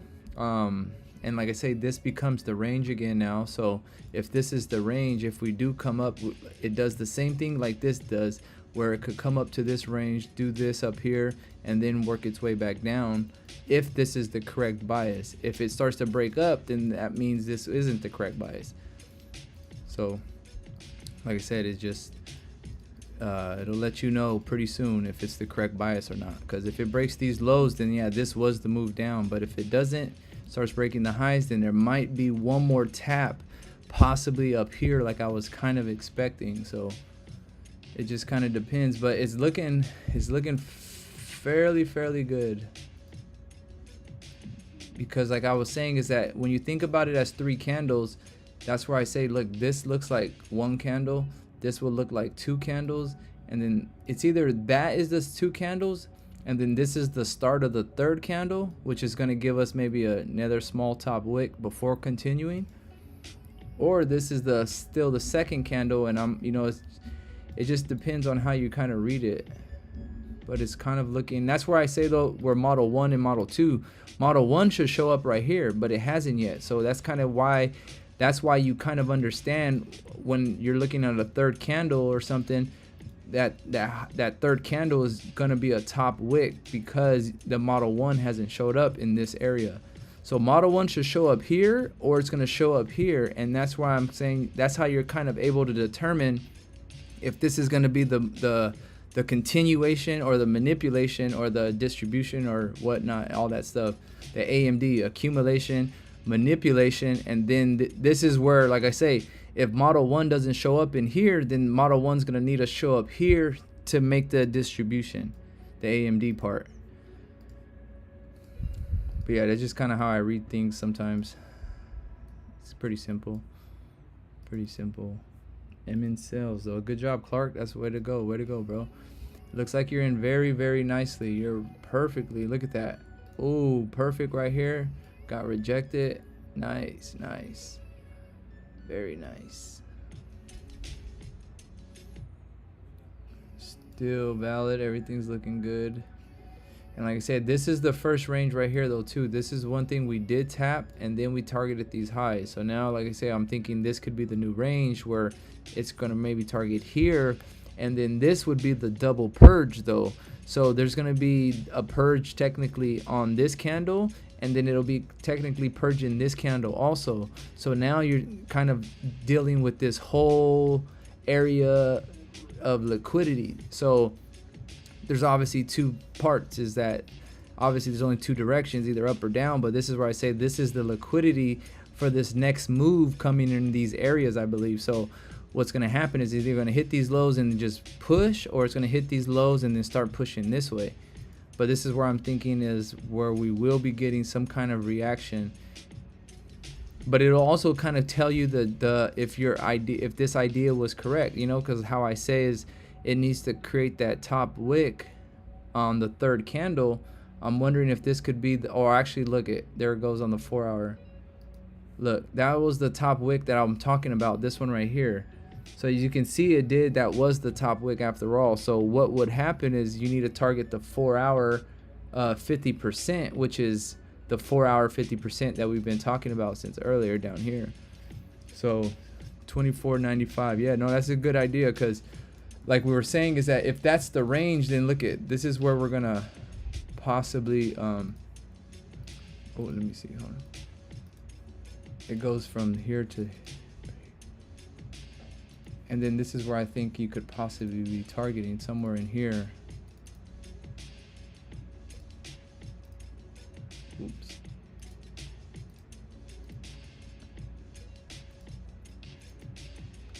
Yes, sir. And that's the 25. Well, this area is giving me 2502-ish kind of. But yeah, that's a good idea. Good idea, bro. Good job, Clark. All the best. Don't forget our Bangkok Road Trading House. Yes, sir. Huzar. We're gonna be killing it one day, bro. Promise you that. But yeah, this is all very, very nicely looking. Very nicely. That was the kind of the move I kind of was expecting. I guess that was the move right there. That was it. That was the box that I guess I must have missed the level, that whatever level that was here. That was the push you're gonna want. Well, I guess we'll find out. Look at what did I had just said right now though. So we're gonna see how it reacts at this level. If it breaks these levels and start pushing up, then these could be the levels that we might be looking for. And what do I always say is that they do the big candles right before they want to try to trick you into thinking. So let's see if this is gonna be the push or if it's just gonna continue. If it could continue back up again.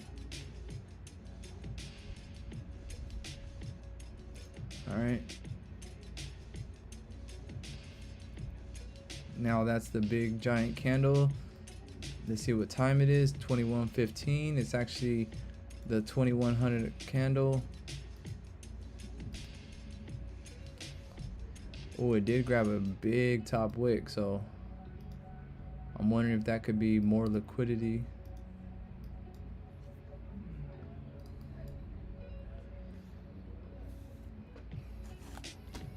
But I appreciate you guys for watching though.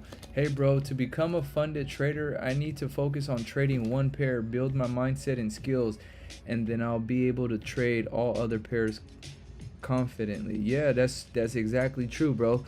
It's like what they say is try to master one pair first, because it's the skill that you need. It's not multiple pairs that you need, you know. So focus on building the skill, and when you build the skill, you could take that skill on any pair and it'll work, you know. So that's what's mostly important. And what I've realized with myself in the beginning is when you start to trade too many pairs, you might be thinking of a support on this pair, but you might be thinking, oh, this is the support I was looking for, and it might not be the same pair that so you could confuse yourself a lot. So that's where I say is just focus on one pair, get really good at it, and then focus on your other pairs that you like. But trade whatever pair you really like, and you know, whoever you maybe learn from, whoever your mentor is and stuff like that, you maybe trade what they're trading. That way you could kind of like collab on ideas with them, and then eventually as you become your own trader, you could you know, pick your own pairs that you want to trade and stuff. But yeah, there's a few ways you can do it, bro. Don't feel like you're doing anything wrong, man. You're doing all right. You're doing good. All right, give me 1 second. I'll be right back.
Thank you, bro. Oh yeah, for sure. I'm back. Yeah, I'm back.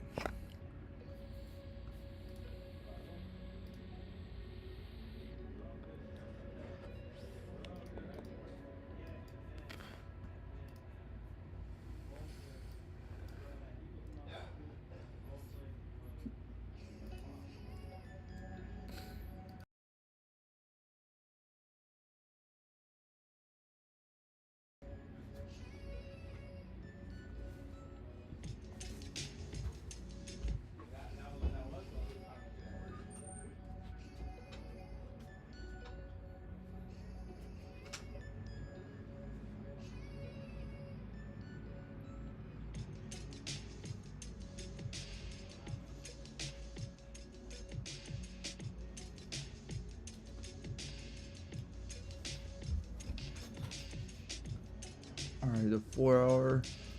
Look, and what did we say earlier about the 4 hour, right? Is that the 4 hour, wherever the 4 hour closes, that's where you at least need a flip before it starts to push. Then you go to 15.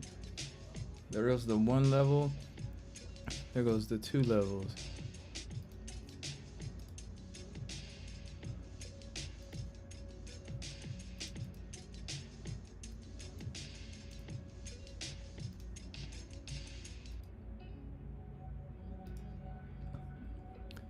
Yeah, I'm thinking it's gonna need to target this up here is where I'm thinking it needs to go now, because that's why I was thinking it broke these 2 levels, because that's where I was thinking it needed to go. So even for this next candle, if this ends up closing like this, then it still signals the same idea where this right here will at least need to be broken to continue down. So it kind of goes back into the idea of, if this next candle opens up with a bottom wick, this is maybe somewhere we could possibly take a buy to start targeting these areas. But then that's where what I'm also kind of thinking too is, if we need to target these highs, then that goes more to the idea that we need to target this level. So if we need to target this level, then there's a better chance that we're going to need to break these highs first. So let's see how these levels start matching up. This 15 minutes going to close right now, and it's going to give us another range right here, which is this. So now I'm wondering if this next candle could possibly show some kind of let's see. The low of that, let's see, that'll be that candle right there, so it'll be that. Let's go to the 1 minute. Let's see, the 5 minute will be there. That'll be that low. So we needed to break that. So we broke it with that. We did sweep that. Boom, boom. Back into here. So what would need to happen is we swept that, close back in, close back above. Yeah, that's not looking right. So I'm that's not looking right. This is not showing up to me as if this is the move that's gonna move up. And it did just break this high again, so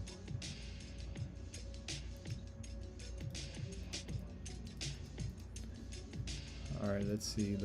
We got the time. It's about 6:30 right now.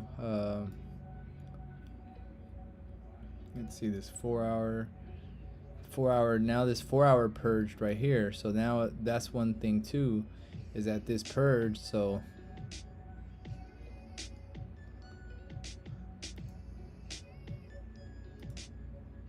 damn, this thing is always making me reload it. All right. So let's see something.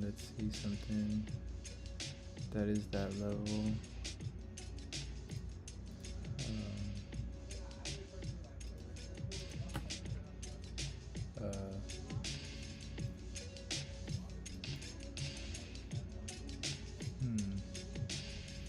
Actually, that is the level I wanted to for. Well, there it is. That's it. So what's gonna happen? Okay, so I think I see this now. This is what's probably happening. It's gonna need to come back over here to these levels over here. It's gonna probably close below here, and then this is where you'll probably see maybe the Model 1 possibly.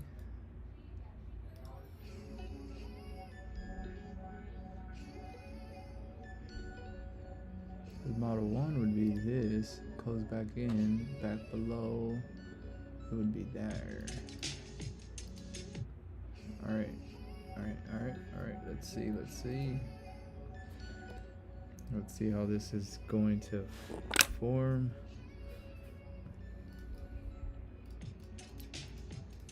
All right, let's see something.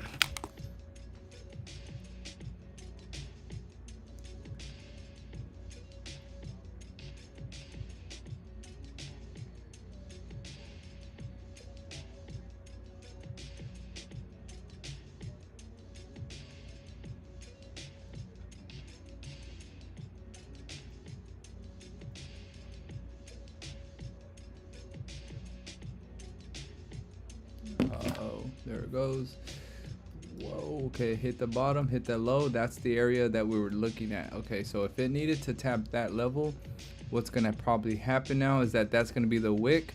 So let's see if that becomes the new low, and then the next candle we're gonna want to watch for is a close outside, then a close back in the range, then a close respecting, and then a fair value gap to form, and then that could be the bounce right there that takes us back to these levels up here.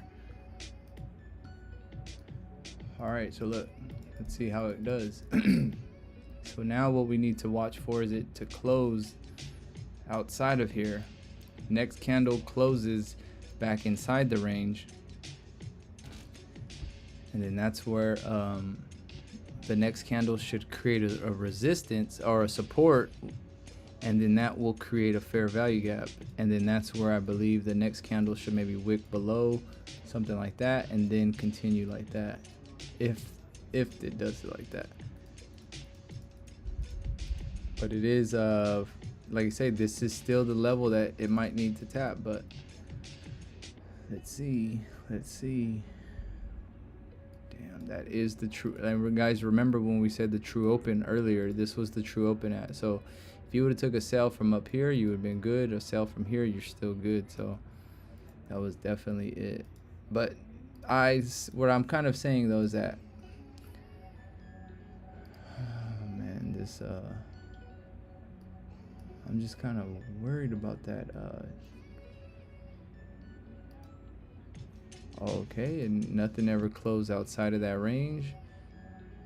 It did wick that level, so now I'm wondering, does it have to close outside of this range now?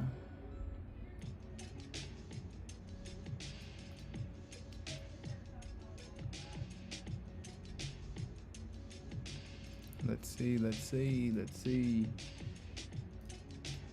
Yeah, I appreciate you guys for watching though. Appreciate it. If you guys wouldn't mind hitting that like and subscribe, hit that like and subscribe, and I would really appreciate it. Hey y'all, and make sure when you guys are watching that, when you guys click on my stream, watch the whole ad for me. That'll really help me out. Just watch the whole ad and don't push skip. Watch all the ads. We're trying to run it up. You guys are team BMS. You guys are gonna help me run it up. Let's run it up, y'all. Cheat code. All right, let's see how this goes. All right.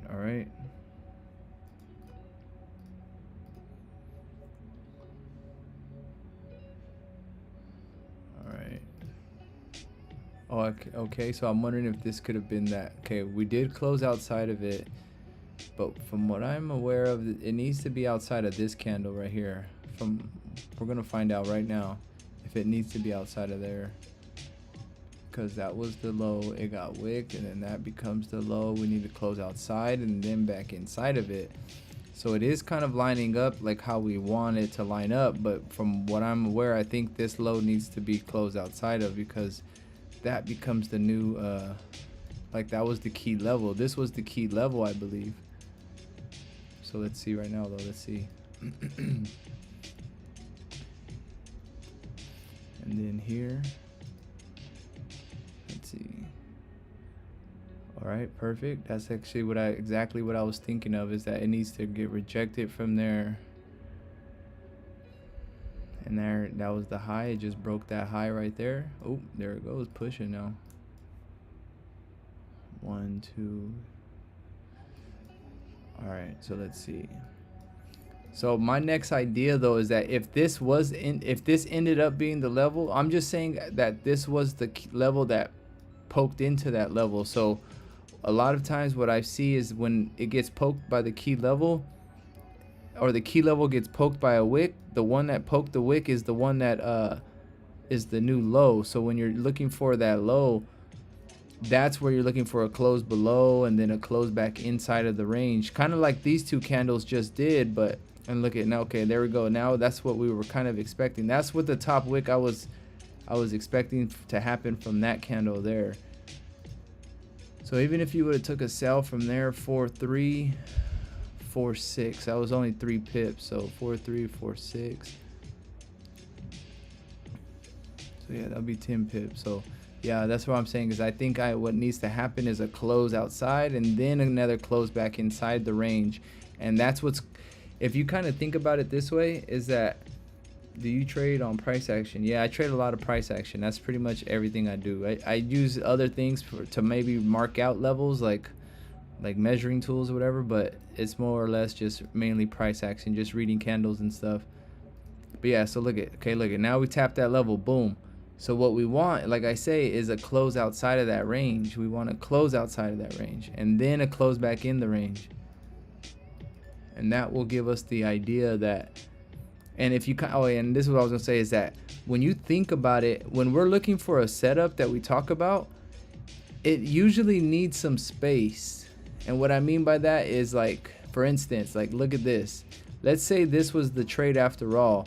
Look at how much space it needed to kind of play out what it needed to do. Like right here, you could say this is one candle, this is another candle, this is the head and shoulder, and that was the retest to continue down. So you could say that was the move. That's exactly what we kind of look for right there. But let's just say that was the move. That was... Damn, I just lost the train of thought. Well, but anyways, look at, now I looked at this candle and look at it, broke the low. Now we're going to be needing to close below right here. All right, let's see. Yeah, so I still want to see a close below though.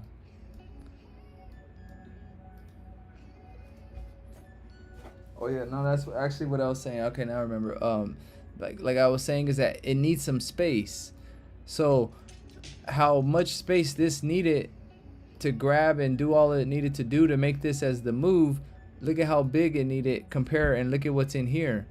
So that's why I say is that it was almost kind of a good sign that this is forming like that, because the move is going to need to be a little, it's going to need to build up, you know. It's going to need to create some lows here, then those lows are going to need to get swept, create some highs here, those get swept so it could go back lower. And it's just like I said, it's creating a range so it could like stop people out pretty much. James, the time it took for the trade to play out and the space needed. Exactly. Yeah, that's what, and that's what I'm saying exactly, is that this right here being so tight, it's like it almost needs this some space so it could, like, you know, do its thing right there.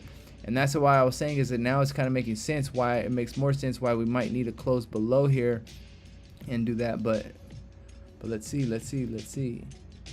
because this is still all in this 5 minute. This is 10 minutes of candles right here, and it's already kind of doing all of that. So let's see what this next candle does.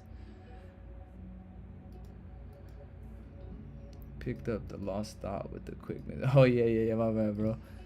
Yeah, exactly. But yeah, no, that's what I was kind of mean, is that yeah, I just had to get back locked in. This little green push kind of threw me off for a second. but yeah, look, okay, so look, damn, now it broke that.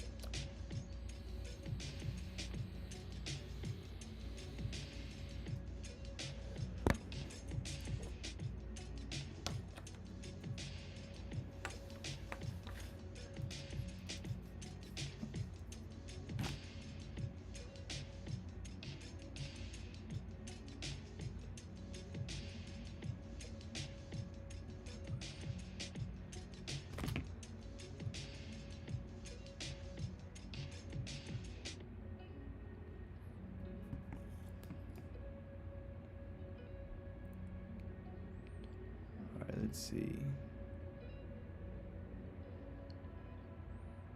Yo, lone trader, what up, bro? What up? All right, let's see. And like I always say too, is when you have a key level that you're kind of looking for to get tapped, it always does this. It gets very close to your levels, and then it does this. Makes you think you always missed it. That's why I always say it's like it always happens that way. All right, let's see. This is still pushing up. This did push up though pretty nicely. Damn. Look. This low over here. All right, yeah, that's actually gonna push up right now, I think, too. This could be a bottom wick. Let's see how this forms right here. Let's see. Okay, so we're thinking where it could possibly. Let's see if it makes it back down here. Right here.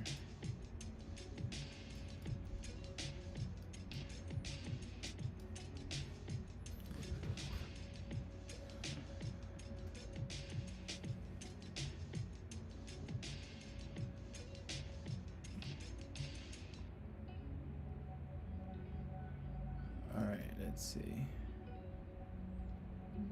All right, pushing down. Let's see. Yo. Yeah, I appreciate you guys for watching. I appreciate it. Oh man, yeah, I'm really trying to figure this out though. You could kind of see that right at the top. Like, you guys can see this, right? Let me show you guys. Like, oh, I guess I need to show you with this, but like, you could see this as the range. This is the whole range, right? And then you see how we swooped it, boom, souped it. Look at how we souped it, boom, souped it. And that's why I'm saying this is most likely gonna need to go up. Kind of want to see this low get swept, but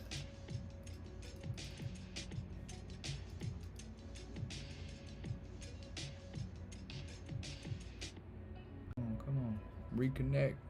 Man, it be lagging my internet sometimes. Let me fix this chart. Maybe I might be. Oh, okay. Let's see. Okay, we're coming down. This was the low I was expecting. We broke that low. Now we broke that low and this low also. So that becomes the range. So now that we tap the bottom of the range, it looks like we might need to start targeting back up here. Let's see. All right.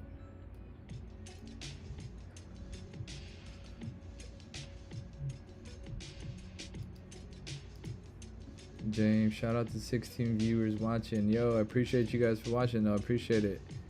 But yeah, make sure you guys, oh, we got 21 people watching. I just refreshed it. 21 people watching. Make sure you guys hit that like button. I would really appreciate it. Hit that like button. And let's get 30 likes. We almost got, we got 21 likes. We only need 9 more likes and we'll hit 30 likes, y'all. Appreciate it. Let's hit those 30 likes. That way I could keep cooking for you guys, man. I wanna keep cooking, but show some love real quick. Appreciate it. All right, let's get back to cooking. All right, let's see. All right. So that was the low I was expecting, right? Like I was said, this becomes the range. So let's see what happens here. If we close back in the range, or do we close back below the range? If we close back below the range, then what that kind of tells me now, oh, there, maybe that answers your question. All right, let's see, 5 minute, 5 minutes still open. This did create that bottom wick right there.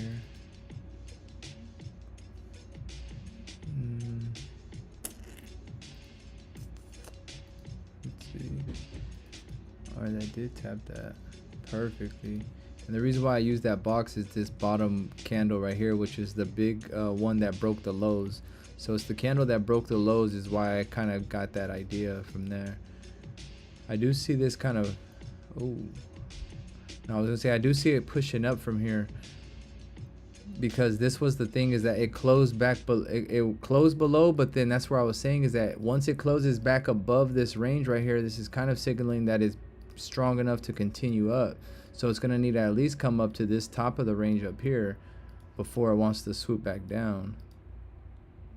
Like I said, it's only 3 pips away, but because I'm on the 1 minute is why I'm reading it this way. But that's what I'm saying, is I'm trying to figure out where would the best entry be at. I'm wondering if it already happened though, but is that if you could take an entry from here, the top of the range is up here. So if you were to sweep this lows, then you could at least target, you know, these highs here and then this next level up here.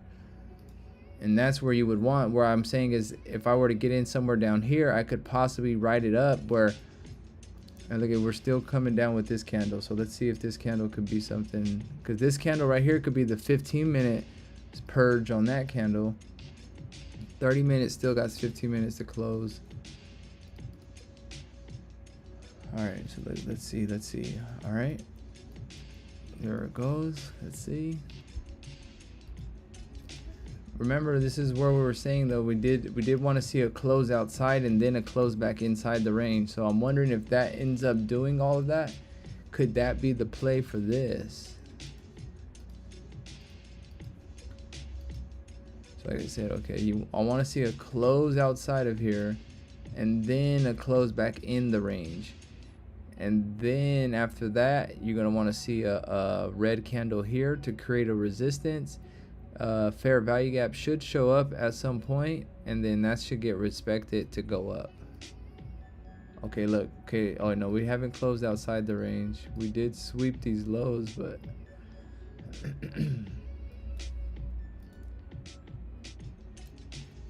let's see, it's 5 minute.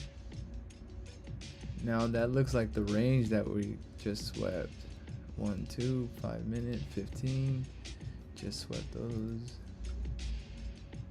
Yeah, I don't see it yet. So what I'm thinking might need to happen, as if you guys are familiar with I don't really trade head and shoulders, but the idea, understanding of what I kind of, how I trade and stuff, is that this ends up being a head and shoulders. Like you'll realize this is a head and shoulder. So if we're waiting for a head and shoulder, that's where I'm thinking this could be barely the manipulation candle. So if we were to take a trade, it might be some sweep of these lows to come back up.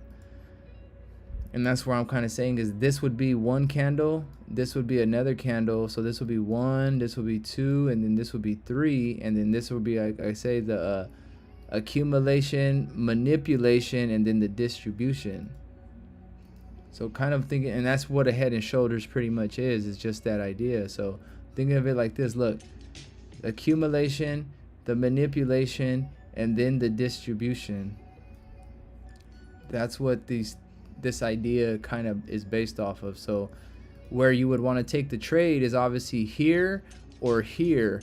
That way you're in very, very minimal drawdown and you could target the highs.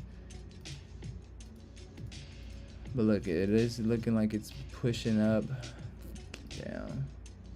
And look at this. This is exactly, damn, I just kind of said that too. The 15-minute candle was the one that got purged right now. That's what you would have wanted to see. That 15-minute right here. Watch, look. Put the 15 there. Watch the model 1 show up, I bet. Let's get down to the 5-minute. Which one broke the 5? That one broke the 5, so that would be the, let's see, hold on.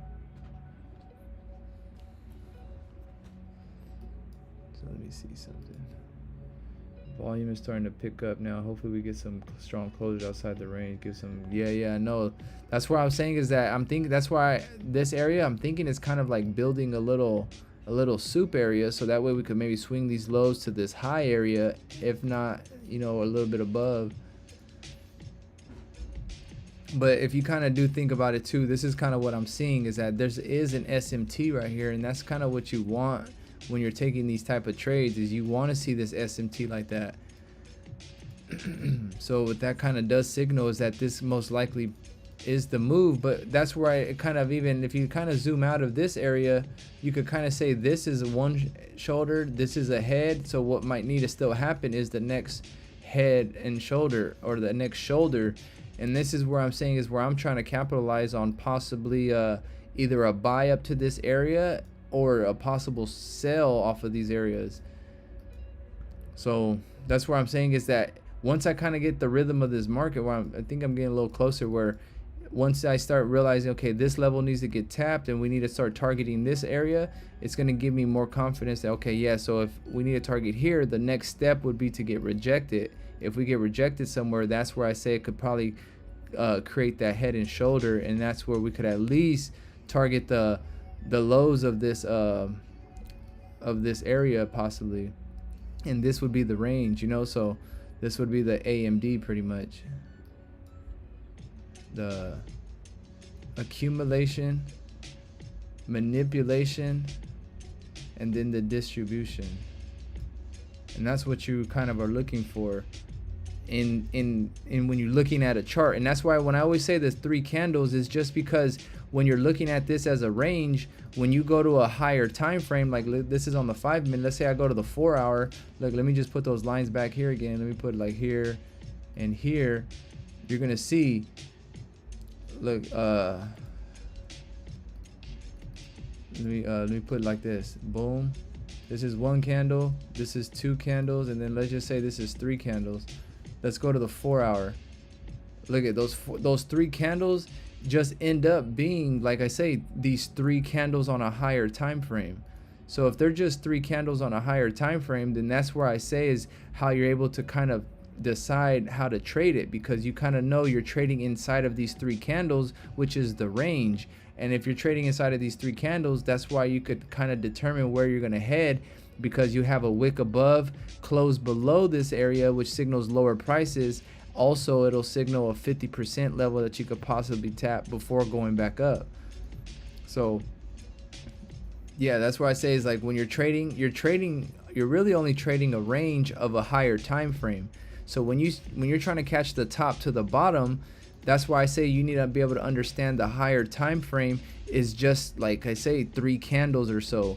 So 3 or 4 candles maybe, but where I say is the higher the time frame, the bigger the range. So these 3 candles will also just be a range inside of the daily or something, you know. So like I said, this could be a whole daily candle, and then a daily candle, but we're looking at it on the 4-hour as a whole range, you know. So that's where I say the different time frames are important, because you need to be able to see it as a higher time frame as just these 3 candles, and then look at as on the 15-minute, it ends up being this whole range right here, this whole box of a range that we just kind of drew right here. That ends up being the whole range we're trading. So that's why I say is you could understand when I'm looking for this little top wick right here, this little area for a trade. That's how you could get into this trade, is by knowing that you're trading those higher time frame candles. It's just 3 candles. So when you're looking at the 3 candles, this is the high of the first candle, this is the high of the second candle, and then this over here will be the high of the third candle. But it is 3 candles already, so it's something like this. And then that's where I'm thinking this little top wick right here, right where this level happened at, is the one that was kind of the confirmation to this whole move to continue down. And that's where I say too, this ends up being the range. And that's where I said that's where we target the 50%. And look at where we just tapped at. We just tapped at 50%. So look right here, we tapped the 50% 4 hour. So the 50% 4 hour that I talk about is just on that 4 hour candle. When you're looking at these 4 hour candles, this is the candle right here, that whole candle, right, the top wick to the bottom wick, and I use just this measuring box, and that's where I get my 50%, which is this wick right here. I know I have a lot of lines, but just try to follow along with me. But it's just because I'm on a bigger time frame. So yeah, that's an important area. Let me remove this. I don't need that. I need that. Oops. That's valid. That's valid. Okay, so yeah, those are pretty much the areas I'm looking at. Okay, we did tap those areas, tap those lows. Yeah, okay, look. Okay, look. Just like I always say about everything, it's always just like a sweep of a low or high. Look at this is the range, right? Look at that little sweep of the high. We targeted the lows.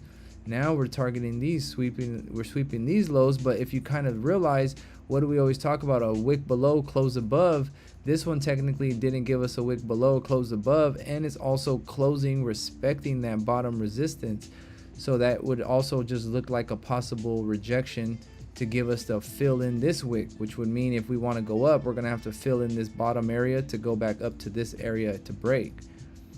So that's where it's kind of giving me that idea of where this would be a salary play to continue down lower. And where we always say about if a key level is a level that you're looking for, if this is the key level, it's always the first order block or some kind of fair value gap before that. So if you're kind of looking at this as the order block fair value gap, let's see, this would be the order block, I believe, fair value gap. This would be, oh, that's still at the 50%, which is exactly that level. So if not that one, let me show it. I think it's this one then. It's gonna be this one. You know what? There's this 5-minute area here. I'm wondering if this could be key level 2. We're gonna have to watch out for this level. Let me see.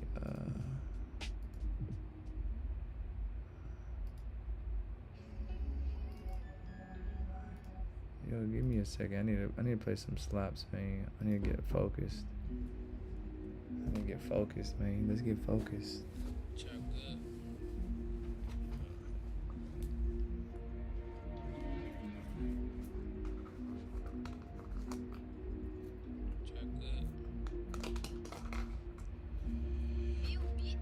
It's like I try to keep it real, but that one really in my best interest. I hate these hoes, but I still send a bitch if she bring checks to me. Had to separate to elevate, so got my mans with me. Had to separate to elevate, could give a damn really. I'm really on the road, ain't got no heart, don't get attached to me. I'm breaking shit, she know I need that fee. I'm like, bring trap to me. Kicking shit down in the industry till they bring cash to me. I signed a deal, cause I could get my mama 100 racks, really.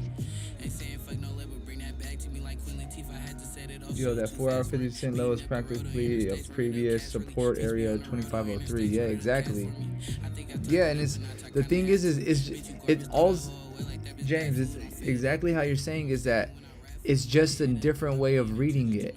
It's like we're all reading the same chart. Remember that too. You know, we're all reading the same chart. So if I see it as a 50% level, whereas somebody else might see it, let's say a 5-minute, look at it's also just this, you know, support area, resistance area over here too, you know. So it's just ends up being the same thing. It's just like, I guess, a easier way to kind of find it without having to like really look back at previous information, because that 50% is for a reason. But the 50% also only works as if you're in the correct range that you're measuring too. So it always, you know, that's a big thing too. So if you get the right area right, you could kind of tell where it's going to be at. But look at where this little CRT is exactly happening at. Okay.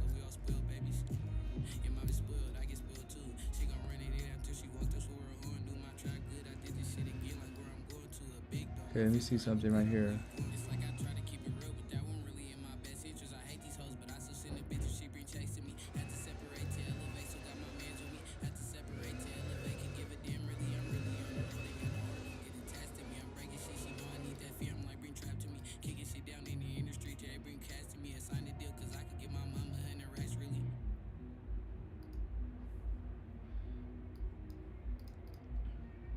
Okay. Let's see something. It's usually the first key level under here, under this order block. So I'm wondering, gives me an extra confirmation, confident executing a trade when the setup is ideal. Exactly, James. Facts, bro. That little indication changed my strategy, and now I feel way more confident in my trades lately. That's good, bro. That's really all it is, bro. It's really just understanding that you're in the correct bias. And that's where I say, when we say about how the candles close, it does give us a good indication. So we don't really need to know what the next 100 candles are going to do. We just need to really know what the next higher time frame candle is going to do, you know. So if we get a close above it, usually seeing those higher prices, we kind of already have a direction that we should be looking for. So that's when I kind of start looking for, okay, if I'm looking for a direction up, then I know, okay, I don't want to take a breakout up. I'd rather take some kind of sweep below to target that higher price. So that's where I say things need to start happening. Okay, this needs a break here, and then I need to have a support, and then, you know, things need to start playing out the way I need to find them, going with my idea of going back up to this top. So that's where I say too, a lot of times if I'm trying to take this sweep down below, I could have tight stops, because I know if it breaks these lows, this is not that trade that I thought it was, you know. So, and that's where I say too, is even though these you could have taken buys or did something, maybe closed a little bit, but it's the idea is I want to try to catch that one real push that takes us back to the top of the range or something.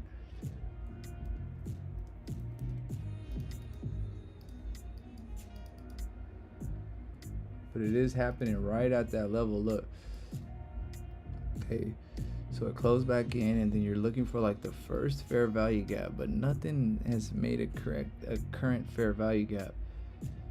And this also just rejected off of that level too. Keeping tight stops has done me wonders. Oops. Yeah, exactly, bro. That's what I say, is it gives you opportunity to be wrong, and it's not bad to be wrong, you know, because sometimes you just might think you're saying something, but you don't. But that's where I say is having those tight stops, because you know where you're trying to get into your trade at, is that those tight stops will give you that little bit of wiggle room, so you could be wrong a few times. Because when you do hit the good trade that you thought, it's usually, you know, a good 30 to 50 pips to the top of the range, and that usually makes up for a few bad trades, you know, and then you're right back into rhythm again. And that's what I'm saying, you just need to hit a few back to back in a row, get a good little cushion, and then you kind of should never go back again, you know, once you just keep that little consistency going.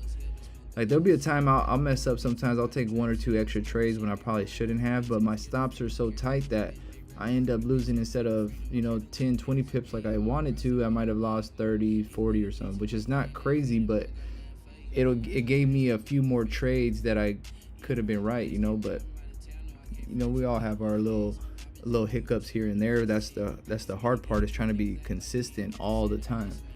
But that's where I say too, having a plan and knowing exactly what you're waiting for is always makes it easier, you know. So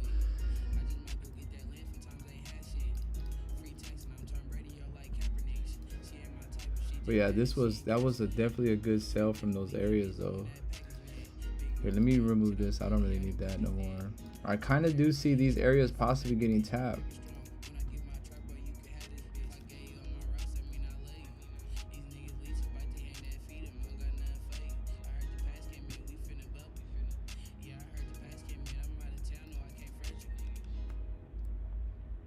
For reals though, because I couldn't stand being wrong in my trades, and I had to readjust my thought process. Yeah, bro, it is. It's cool to be wrong, you know. Like, not even Steph Curry don't make every shot, you know, but he's the greatest. So it's just about being consistent though. That's where obviously the stops give you that little protection. But eventually, as you get better and better, you're you're not even gonna need the stops because, like I say, you're just gonna be winning the trade. That's the whole point. We just need to win the trade. You just need to make sure we hit, every trade we win. That's the goal. Have a high win rate. Ooh, pushing now.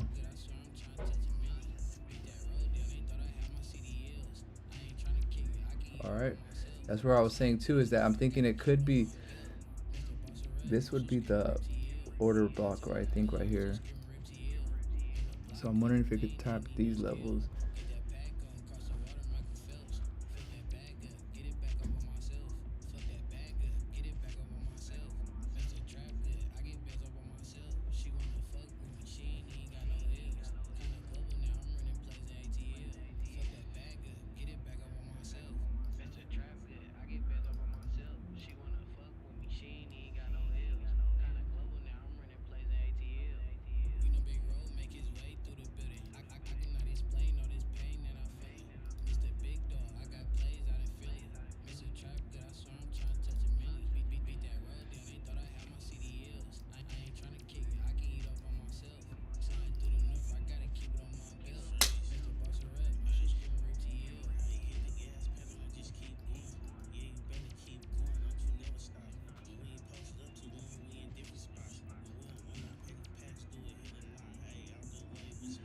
Damn, this thing is moving. Fuck.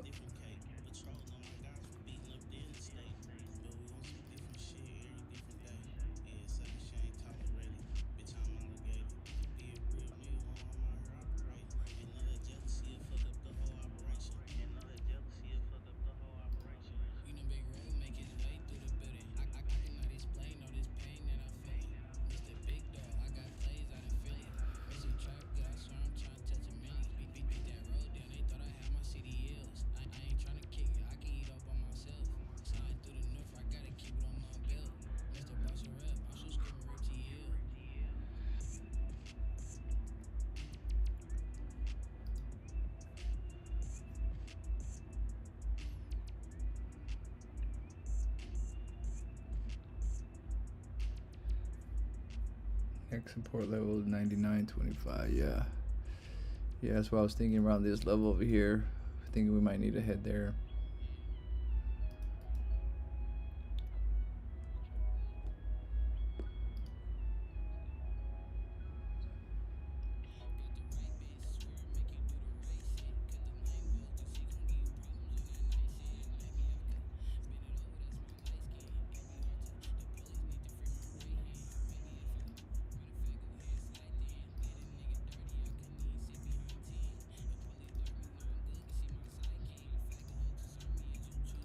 All right. Let's see what this does. Oops.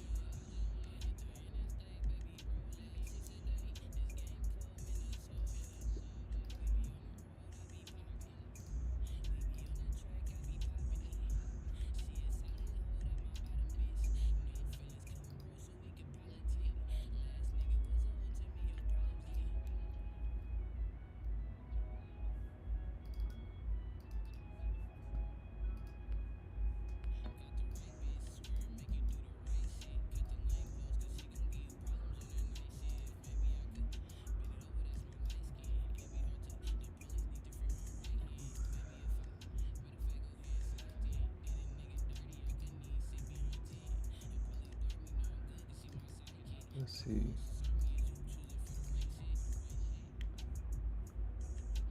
Get rid of that guy. All right, so that would be that range to that range. So now, now I think it's that range there. Okay, we did tap that 50, so that's already done. So that's, I don't think I need that no more.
And this thing is dumping though. Damn.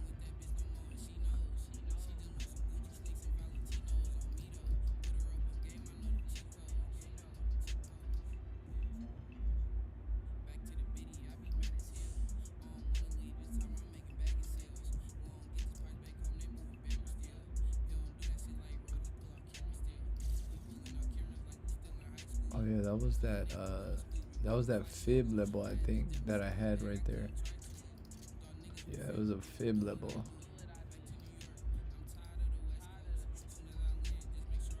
Yeah, that was that level right there. So I still think it needs to go up to that point at some point, but I just want to see what happens at that level.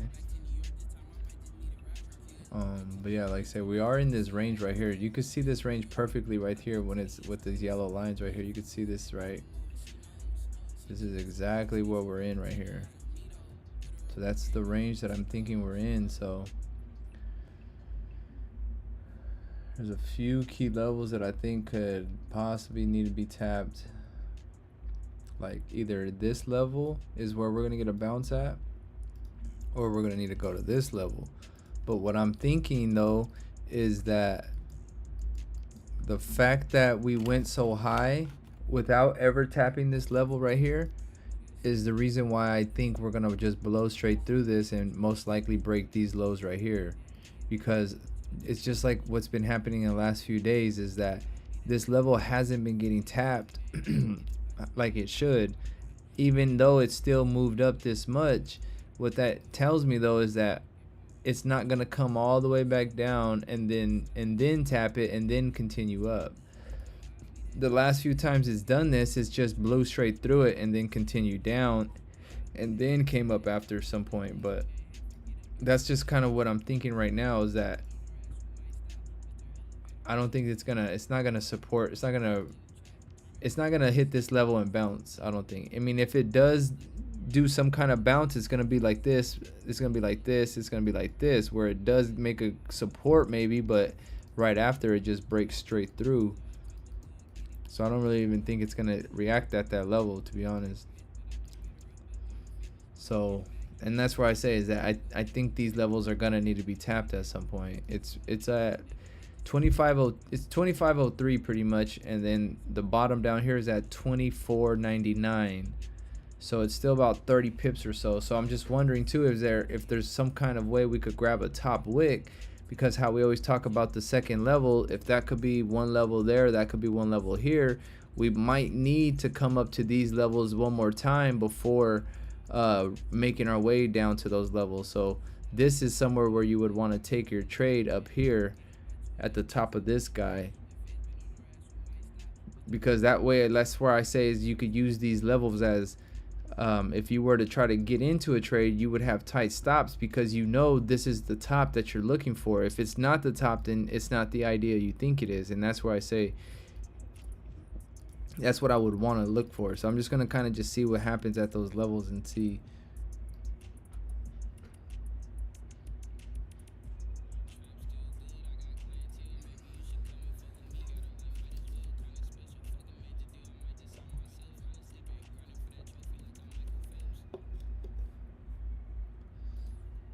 All right, let me try to get back on this higher time frame. Let me see.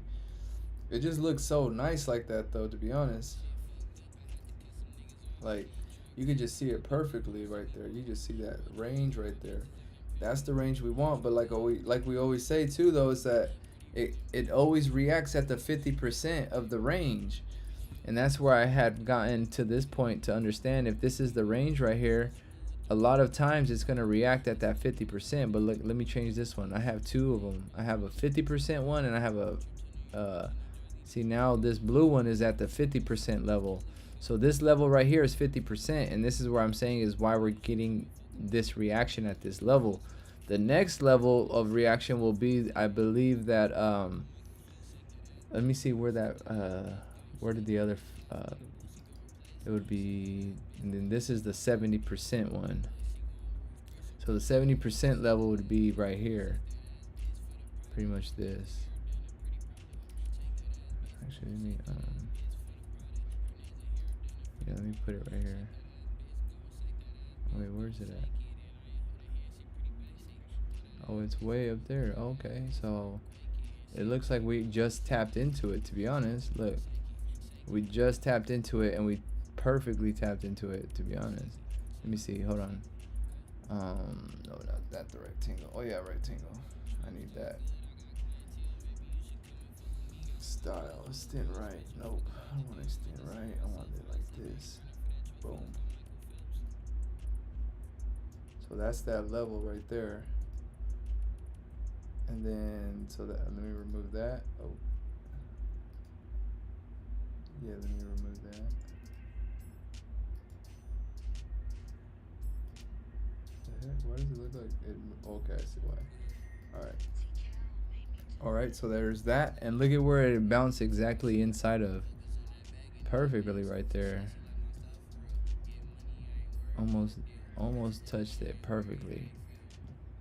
But I mean, I could have probably used the range a little bit better and found the range a little bit better.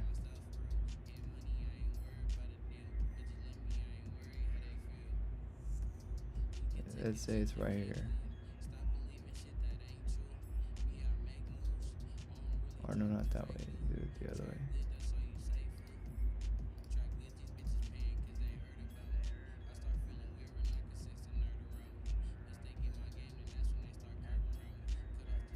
Yeah, watch. I want to try to get it more precise. That way we can see it if it really does.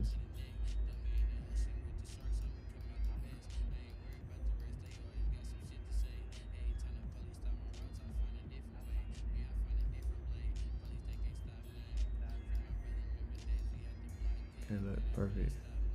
Let me move it there. And then let me move this one. Right there. And now we can move this exactly where we need it. Perfect right there. And right there. Yeah. And that's where I say, alright. So I'm wondering, okay, now, okay, this 15-minute did its purge thing. It did this, closed above, wick below, and it almost tapped that level. It technically didn't tap it, so I'm wondering if that could mean something. We're gonna see right now how it does. It might need to go actually break that low one more time, and it actually might swoop there to come back up. We're gonna see right now how it reacts at that level. But I'm just saying, like, the same way I understand the way it reacts at the 50% level, the next level it always reacts at is usually the 75% level, and that's this level right here that I have. So that's why I kind of just keep an eye out for it, so I could see what happens. So, and every time I do that and I set it up this way and I could see how it plays out, it'll give me more and more information on if, you know, this is something I should look out for, if I should just keep or don't do it no more, you know. But over time I've seen it happen a lot of times where at the 75% and 50% levels, like they're definitely key levels to react at, whether they push harder at that level or they react and reject. But that's the fun part. You have to try to figure that part out.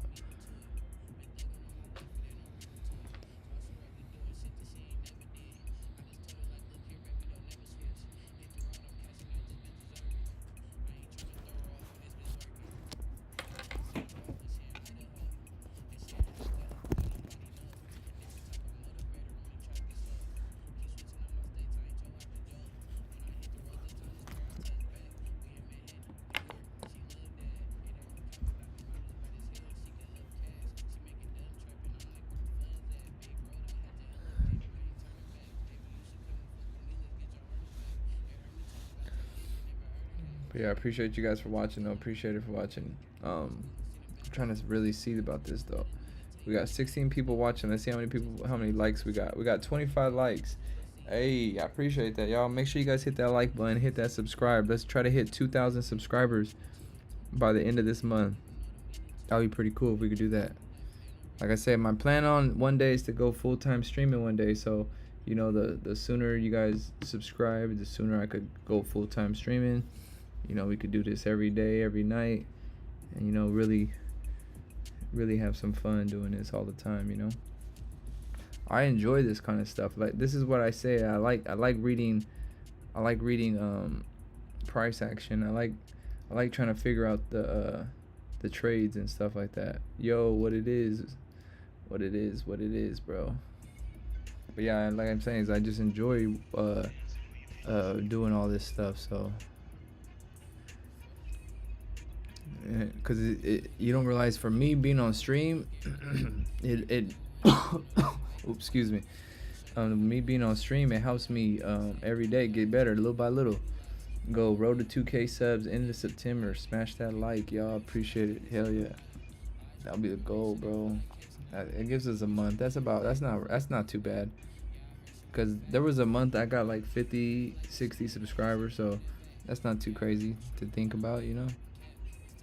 But yeah, appreciate it though. Ooh, yes sir.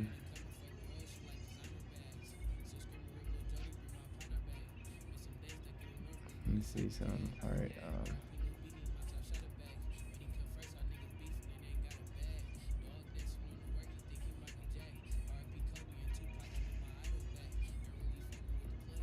Yeah, September probably was my best month streaming though. I appreciate that. September was a good month. So, but it's definitely picking up little by little. So, hopefully in the next few months we could definitely make a little breakthrough. Maybe, you know, give me even more confirmation that I'm a little bit closer. I'm not even no rush either though, you know. I'm not tripping about it. I know it'll happen eventually, but you just gotta, you know, take my time, do it the right way.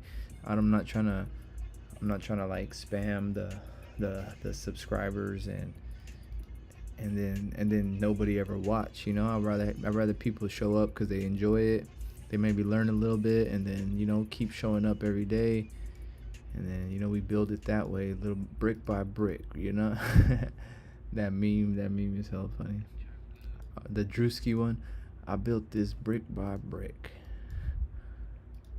Alright, but yeah, let's get back to this. Alright, so yeah, we pretty much tapped that level. I don't know if my level might be off or if we did get so close to tapping that, but now I'm wondering if that is the key level. Could we possibly look for something that maybe comes here then goes up?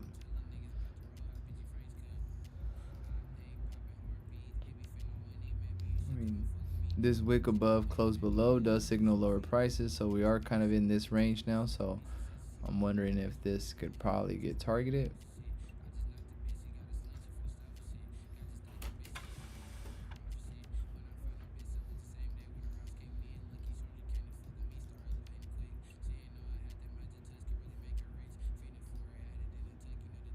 Yeah, road to 2K subs, bro. Imagine I hit 2K subs, bro. That would be dope.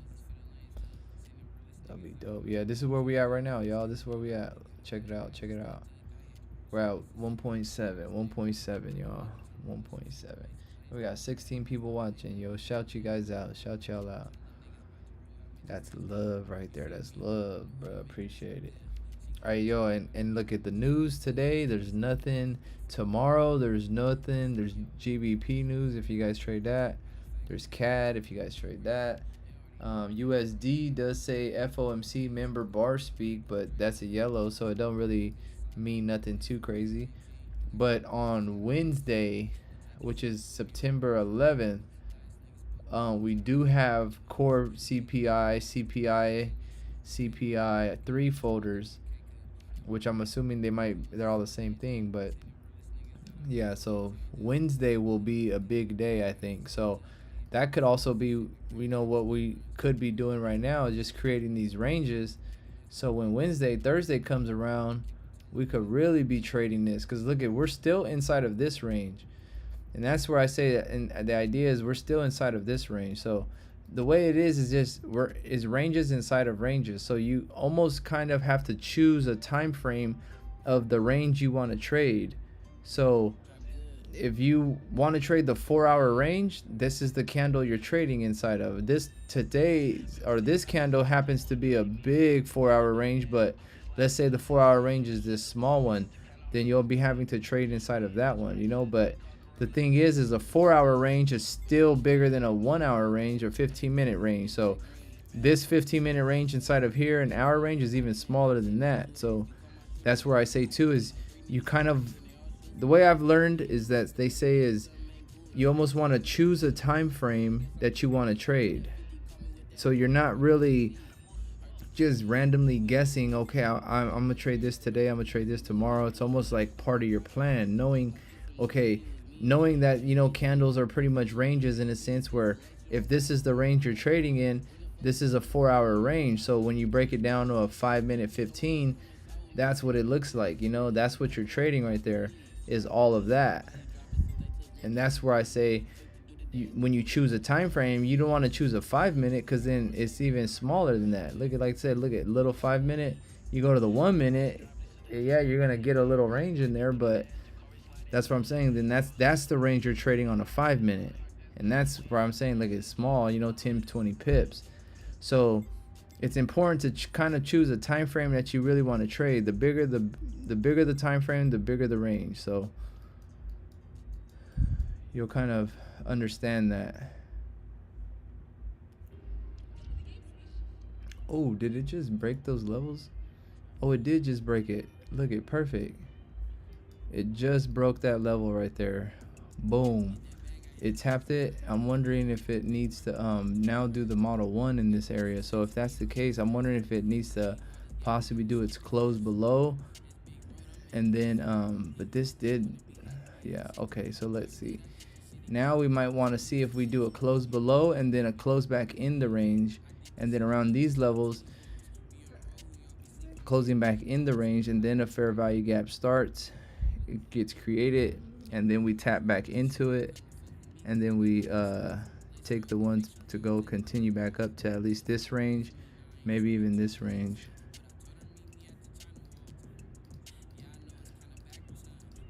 But I just want to see, I want to see something. I want to see how it happens. Let's see. Ooh, this is perfect. It did tap exactly that 75% level. Like, that's what I'm saying. This level right here is just a 75% level. It's not like I'm not even like using this level as like I didn't even use anything to find this level besides the 75% of the range of, like I say, the range that we were kind of trading inside of, which was pretty much this, which was this range, right? So this area right here is like the 75% area, which is why I kind of understand at 50% level we react, and at 75% level react. Just so, as like I say, I just know that, just so keep an eye on it in case stuff like this happens, you know, to try to keep an eye out. Okay, let's see what happens here. So this way it could kind of give me an idea of if I'm in the correct bias or not, because if I understand at 75 it needs to react, okay, it needs to do this, it needs to do that, and then if it needs to come up, then I know, okay, it needs to hit this level, and then if it hits this level and rejects, then I kind of know, okay, I would want to take a sell from here, because everything is starting to play out the way I thought it was, you know. So, but I don't know, like I said, I'm just trying to find this correct bias. Is obviously these were the areas that we were looking at earlier, but that's where you would have wanted to be in the trade at from up there. That was right at the beginning of the session too. Yeah, it lined up perfectly though. Everything looked nice up there, but the one thing that I was worried about was that 5-minute fair value gap. It just never showed up that I could really, I mean, you can say this one showed up right here, this level right here, but you can see it did break the levels where your stops would have been here anyways, but it's just like a little riskier. Where I'm saying is that if this would have been my entry, it wouldn't have been a precise entry. So what this tells me is that this wasn't the entry I thought it was. So my entry would have been, this would have been the top in this box, but since obviously that wouldn't have been the case, I probably wouldn't have wanted to take that trade just because of how much it did go up. But that's what I'm saying is this entry, there wasn't like a too crazy of a confirmation entry that really would have given me the idea, but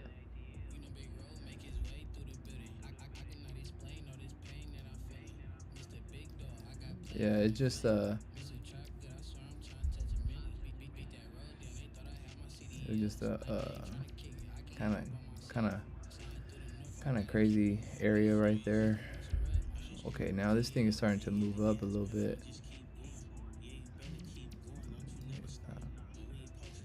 Okay, what did I say? It needed to tap there.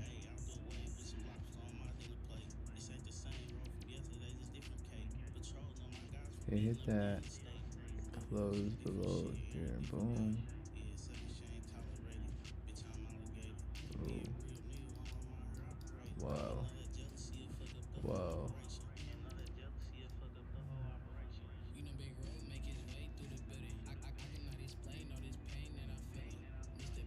Yo, Dennis. Good morning from Thailand. How you doing, guys? Hey, Dennis. Appreciate it. Appreciate it. My bad. I just checked chat right now.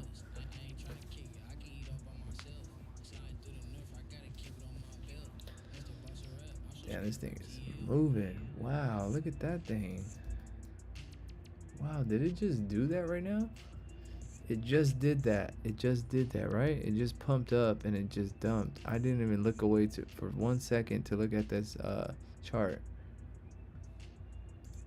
But the 1 hour's dipping perfectly into that. Boom. Okay, let's see. Okay, this is a good sign. A big strong candle that closed outside of the range that would make you think it's going to continue down, and then it just got purged and flipped. So what we would want is to see now is the next candle to create is to create that fair value gap, and that's where you would want to take a retest at to continue it up. But it's pushing fast right now. That's exactly why though, was this candle right here.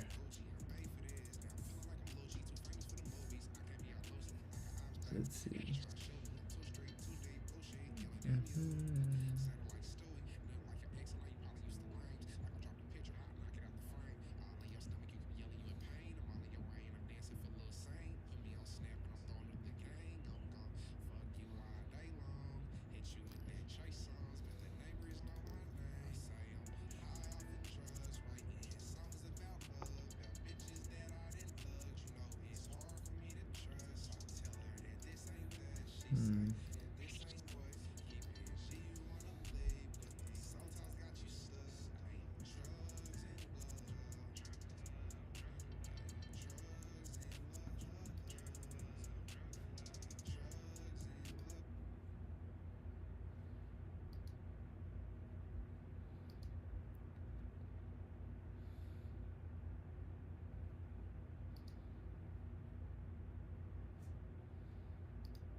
All right, it closed back above.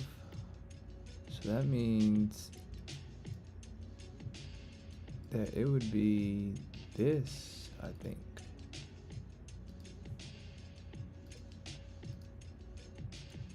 Damn. That would be the displacement.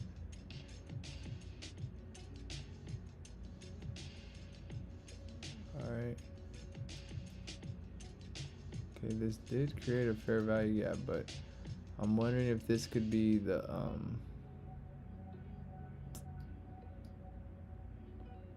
displacement, but what I would say is, yeah, okay. Let's see how this reacts right here. If this closes outside of that, then I think it could be the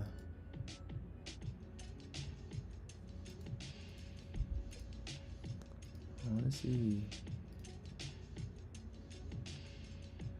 the order block. Okay, the order block would be here,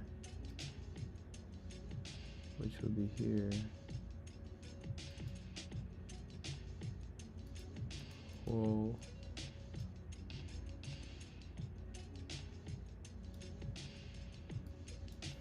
Alright. Holy moly. Let's see. Because I think that would be it. So it's... Oh, man.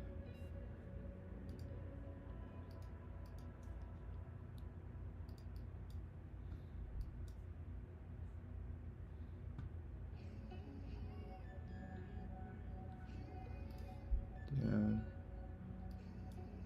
That right there. I'm just wondering. Okay. But now, this is also creating this crazy...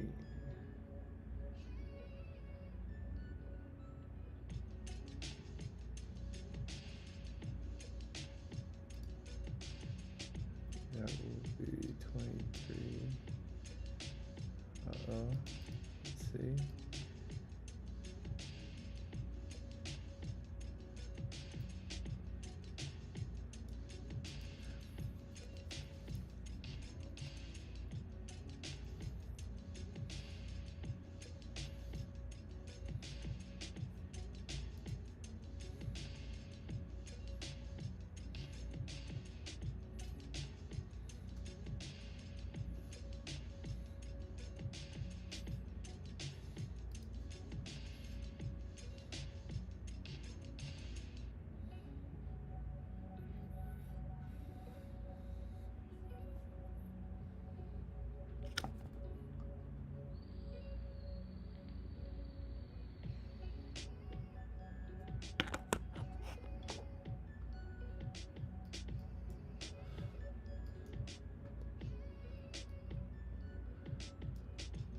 Ooh.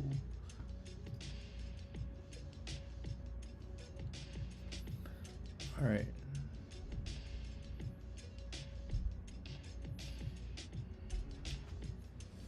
Damn, it bounced right here. I wonder if that would have been a good area.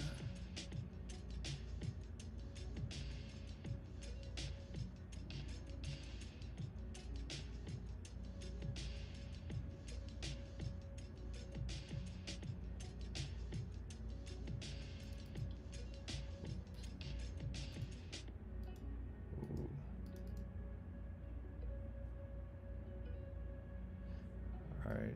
Then.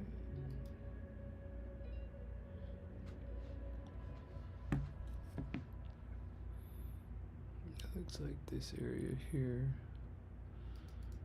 All right. That went there. 5 minute. Broke that. Yeah, that didn't create no 5 minute fair value gap. That's what I was actually kind of expecting. Was I did want to see a 5 minute fair value gap kind of form right here, and it didn't. Nothing. It kind of just broke it. So it kind of goes back to what we were saying earlier, is that it might be needs to create a little bit longer before opening, because it probably goes back to the 1 a.m. candle also, because right now the 1 a.m. candle would be at 10 o'clock, so that'll be in 2.5 hours, which is also, I think, the next 4-hour candle. So the next 4-hour candle could be the real move at the once it like creates a low and then it breaks it, maybe continues back up or something. So just trying to see right now.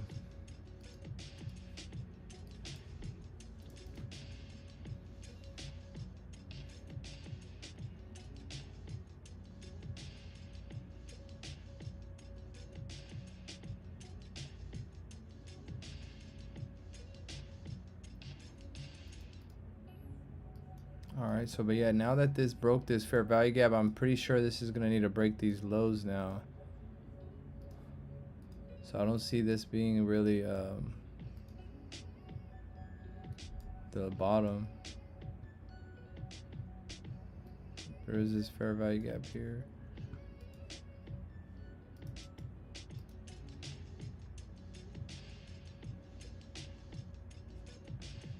Alright, let's see.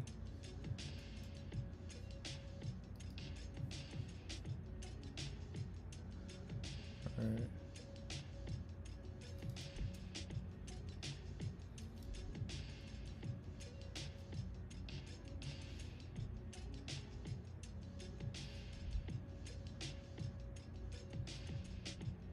All right, it closed above. That means higher prices.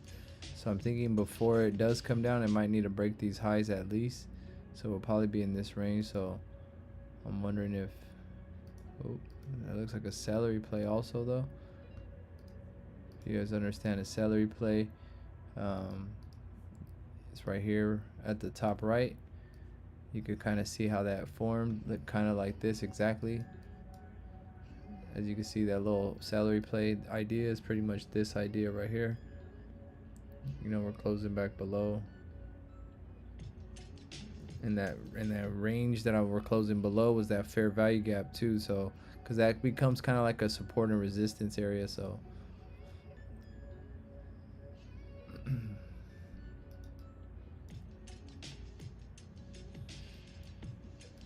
all right, but we didn't tap the lows. We didn't go break it. Oh, look at this. Okay, we tapped that and tapped that, but oops.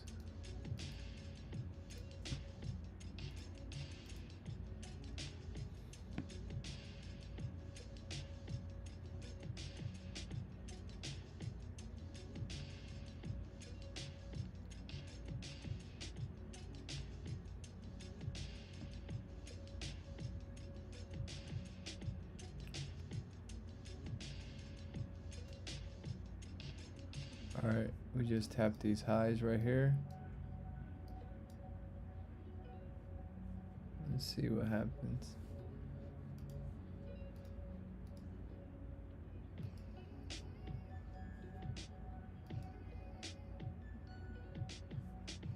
That's on the 5 minute right there.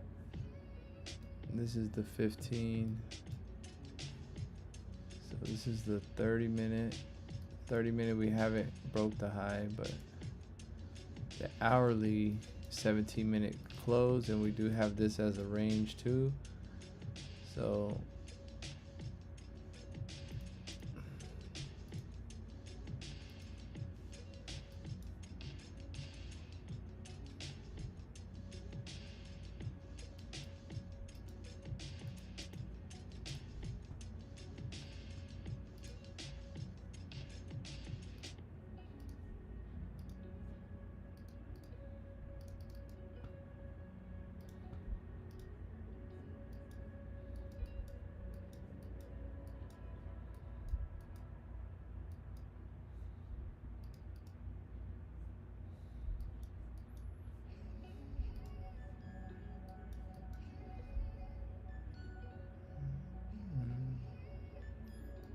all right, we're starting to push.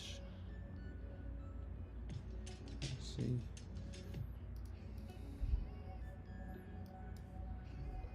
Damn.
Ooh.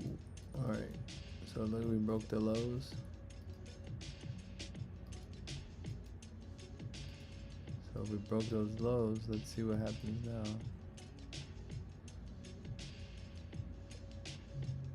We close back in. Bottom wick. Target these highs now. Now I think it would target those highs, so we're gonna see what happens now. Because also this kind of does look like a SMT, small little SMT right here. Well, it's not, it's too super small. Yeah, I don't really like that. This is a nope, nope, nope.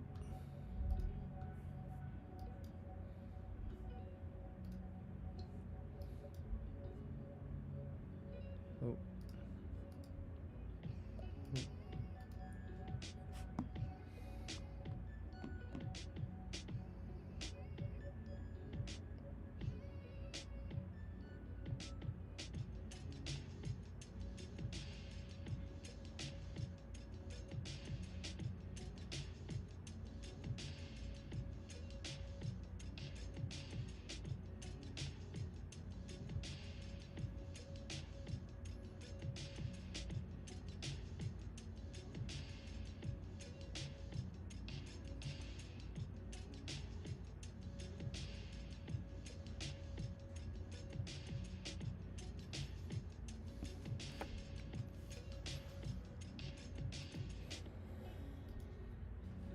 Damn, man, this shit is a little chop right now, man.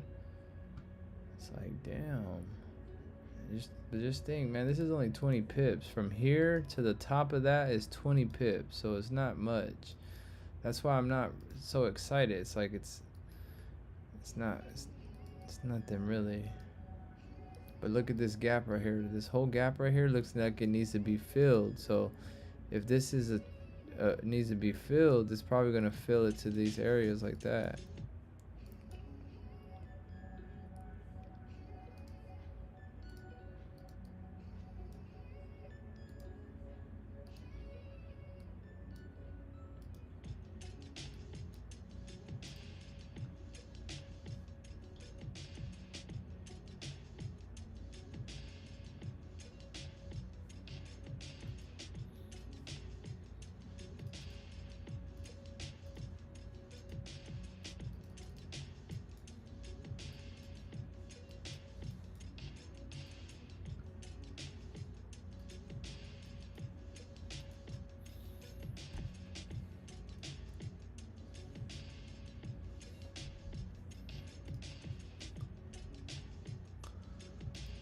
Yeah, I appreciate you guys for watching though. I appreciate it. Make sure you guys hit that like and subscribe for me. Hit that like and subscribe. See how many likes we got. We got 28 likes, y'all. Appreciate it. Let's hit 30 likes. 30 likes. 2 more likes and then we're gonna try to go for 35 actually. So let's go for 35 actually. If you haven't hit that like button, hit that like button for me. I appreciate it. Yes, sir. And make sure when you guys click on that video, you guys always watch the ad for me too. Make sure you watch that ad. You can help me run it up. You feel me? Let's really run it up.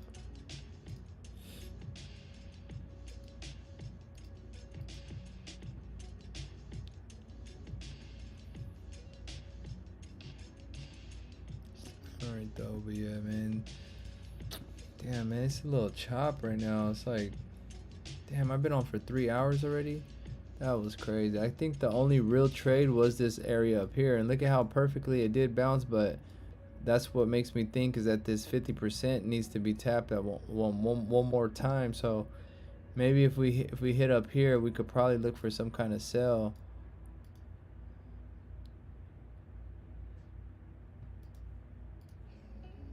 Because it was kind of goes to the point of like the Model 1. The Model 1 didn't really show. So I'm wondering if this next candle, which is, let's see, actually it will be the 8-hour candle. And the 12-hour one. That's in, let's see, 2, yeah. So Ooh, the daily actually purged too. Actually, now I'm looking at it. Look, the daily purged too. So with that being said, the daily purged, it's already bearish. Everything's kind of bearish, so you don't really want to take no buys, which is explaining why this buy is not just bouncing off of here and running up, because the overall daily right now is bearish. So imagine trying to take a buy in a bearish candle.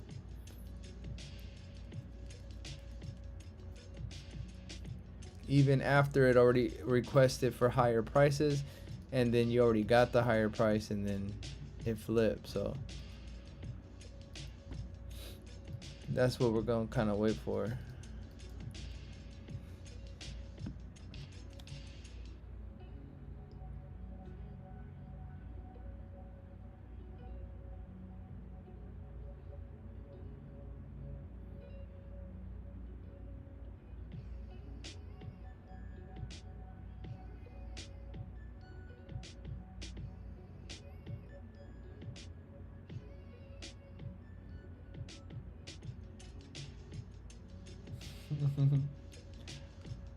Oh man, damn.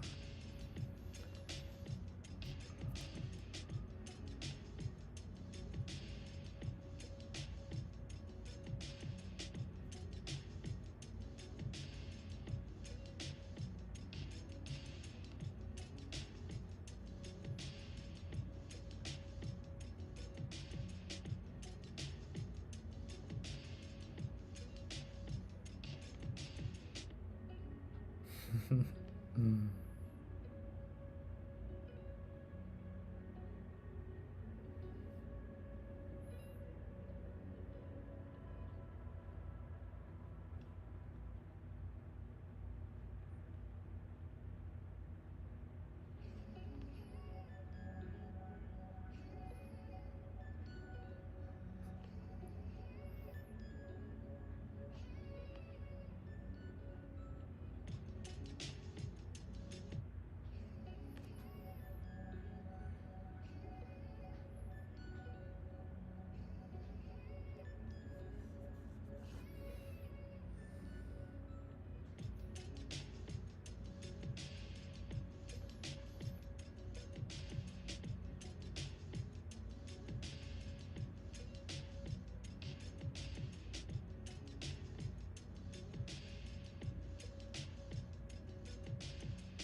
All right, let's see. All right, let's see the level 1, level 2. So this could be level 1, and then this could be level 2. So I'm wondering if it could come up to these levels up here, which will kind of also be...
man. What's up, y'all?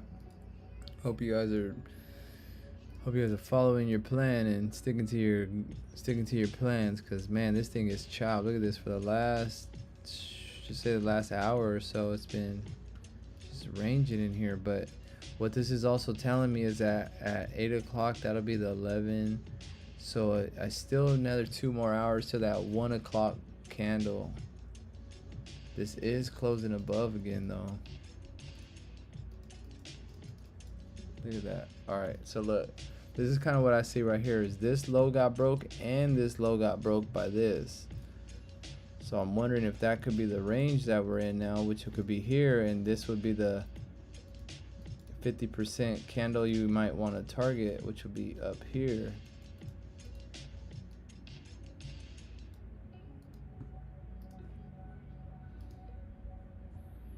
Which kind of goes back to the range 1 and range 2 idea we were kind of talking about.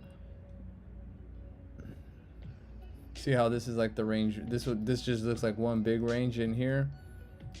So if this is just one big range from here to here, or actually like from here to here, then what I see happening is on a smaller time frame, it targets, like I say, the second level in the smaller time frame,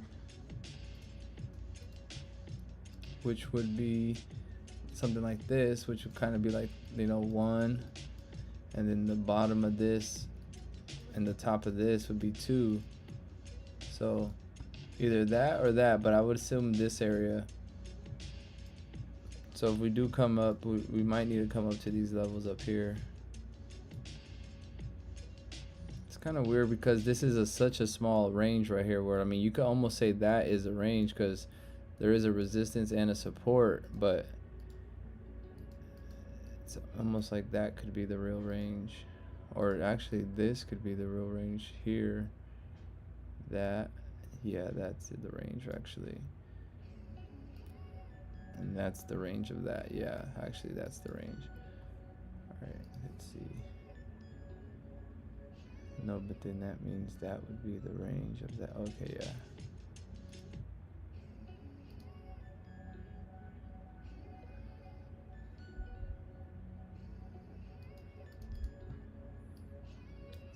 Probably gonna come up to these levels.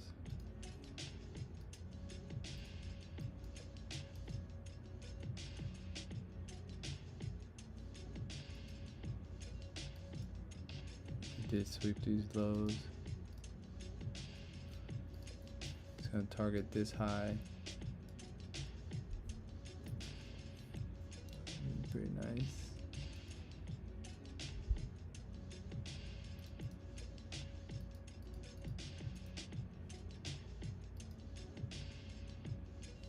Alright, perfect. Look at that. Oh.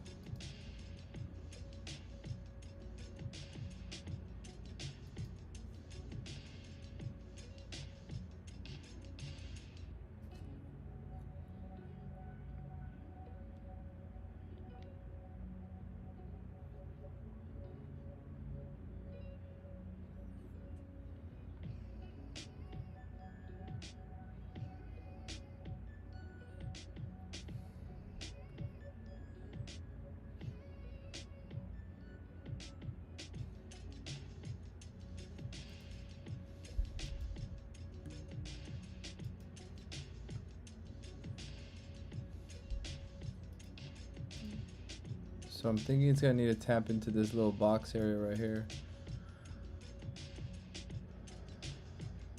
Or if not, I wonder, wait, let me see, where was it at? What was that pretty high? That's one range, and then this is 2 ranges somewhere right here. So let's see, one is, that would be the 1 range. And then 2 range would be here.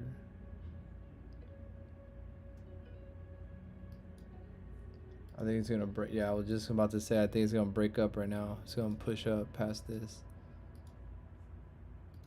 Damn. This is only 10 pips though, so I don't know how high it can go, but there is these highs up here too, possibly, but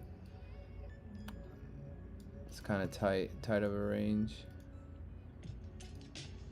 Kind of makes sense though. Now I'm kind of looking at it. Look, This is the low, this is the high, and this is the other shoulder right here, and that's the move pretty much up that's going to take us to these highs right here.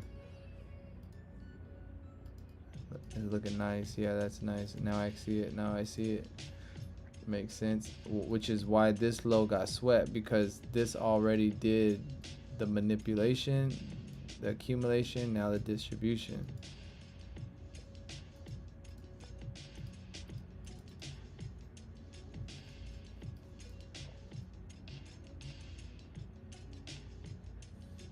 And then that's where I say it's probably going to get to these levels right here, at least.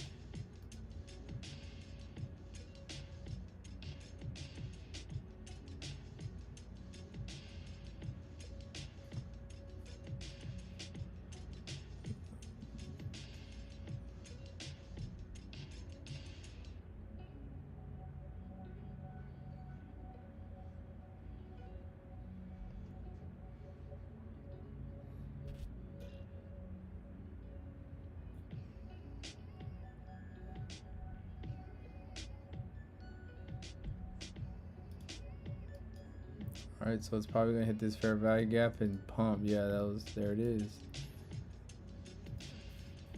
This is exactly what I was looking at right there. That's all you needed. Almost did the same thing with this area right here, which is why that pumped. That explains why you're in that bias now. See, look, now it tapped that 70% level. That's the level you would kind of want it to follow. Alright, so at these levels now is where we're going to see some reaction at, because this is kind of the high. So if we start closing above here, then that's where we could start targeting these highs, where I was thinking this would be the second level area up here, either this area or this area, but where I had the top line is where I thought it was going to be at. So I would just say this level up here needs to tap, but we'll see how it reacts here in this 70% level. It is kind of getting rejected, but I don't know. I don't think it'll just keep going down. I think it'll it might pull back for some kind of pullback, but look at this, kind of does this little thing like that. So I'm wondering if this could be some kind of little pullback somewhere into these levels. This would be the range, which would be the bottom of here, which will probably need to come into this area. It just came into that area, so I'm wondering if it might need to come one more time. If it taps into this area, we might want to look for something, but no, I don't want to look for nothing. This would have been the area right here, boom, or here. That would have been more of the area. Kind of seen it a little after the fact, but I seen this move pushing up right here. I seen this, but I seen this pushing up because it needed to hit that level.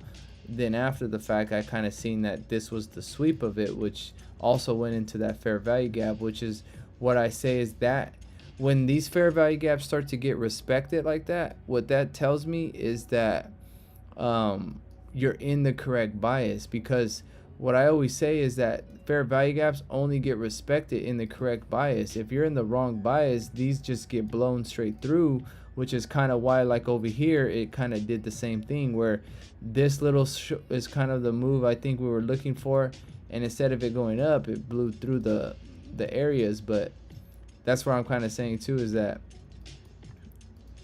if it respects these areas, then that's what usually happens. But this is not getting respected, so we're going to see right now what happens. But I'm wondering if it could probably come down to these levels right here, and then this is where it's going to bounce to come back up to here, because I'm thinking it's going to need to at least come up to this 04.8 area, because that'll be the high of here, and that's where I think it needs to break if it does want to come down.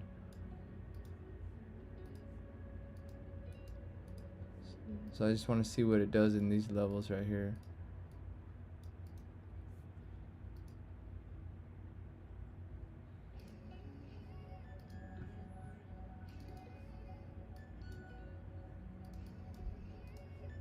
Because this does look like the range that we're trading in, kind of. So this is the range,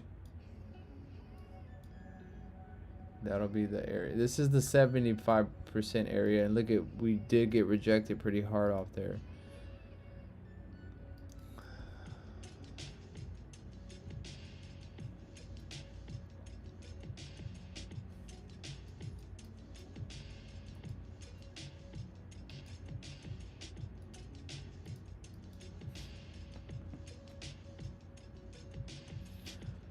All right, y'all. I'm probably gonna hop off now because I'm getting a little, my eyes is getting a little tired from looking at this screen for so long and stuff. So I'm gonna hop off right now. It doesn't really look like nothing too crazy, but I would definitely wait for that 1 a.m. New York candle in about 2 hours. So I think that's the next 4-hour candle close. So if that closes, and then you might want to watch for that level to get broken to continue possibly back up.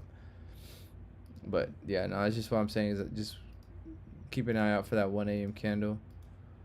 But yeah, I'm gonna hop off though. Appreciate you guys for watching though.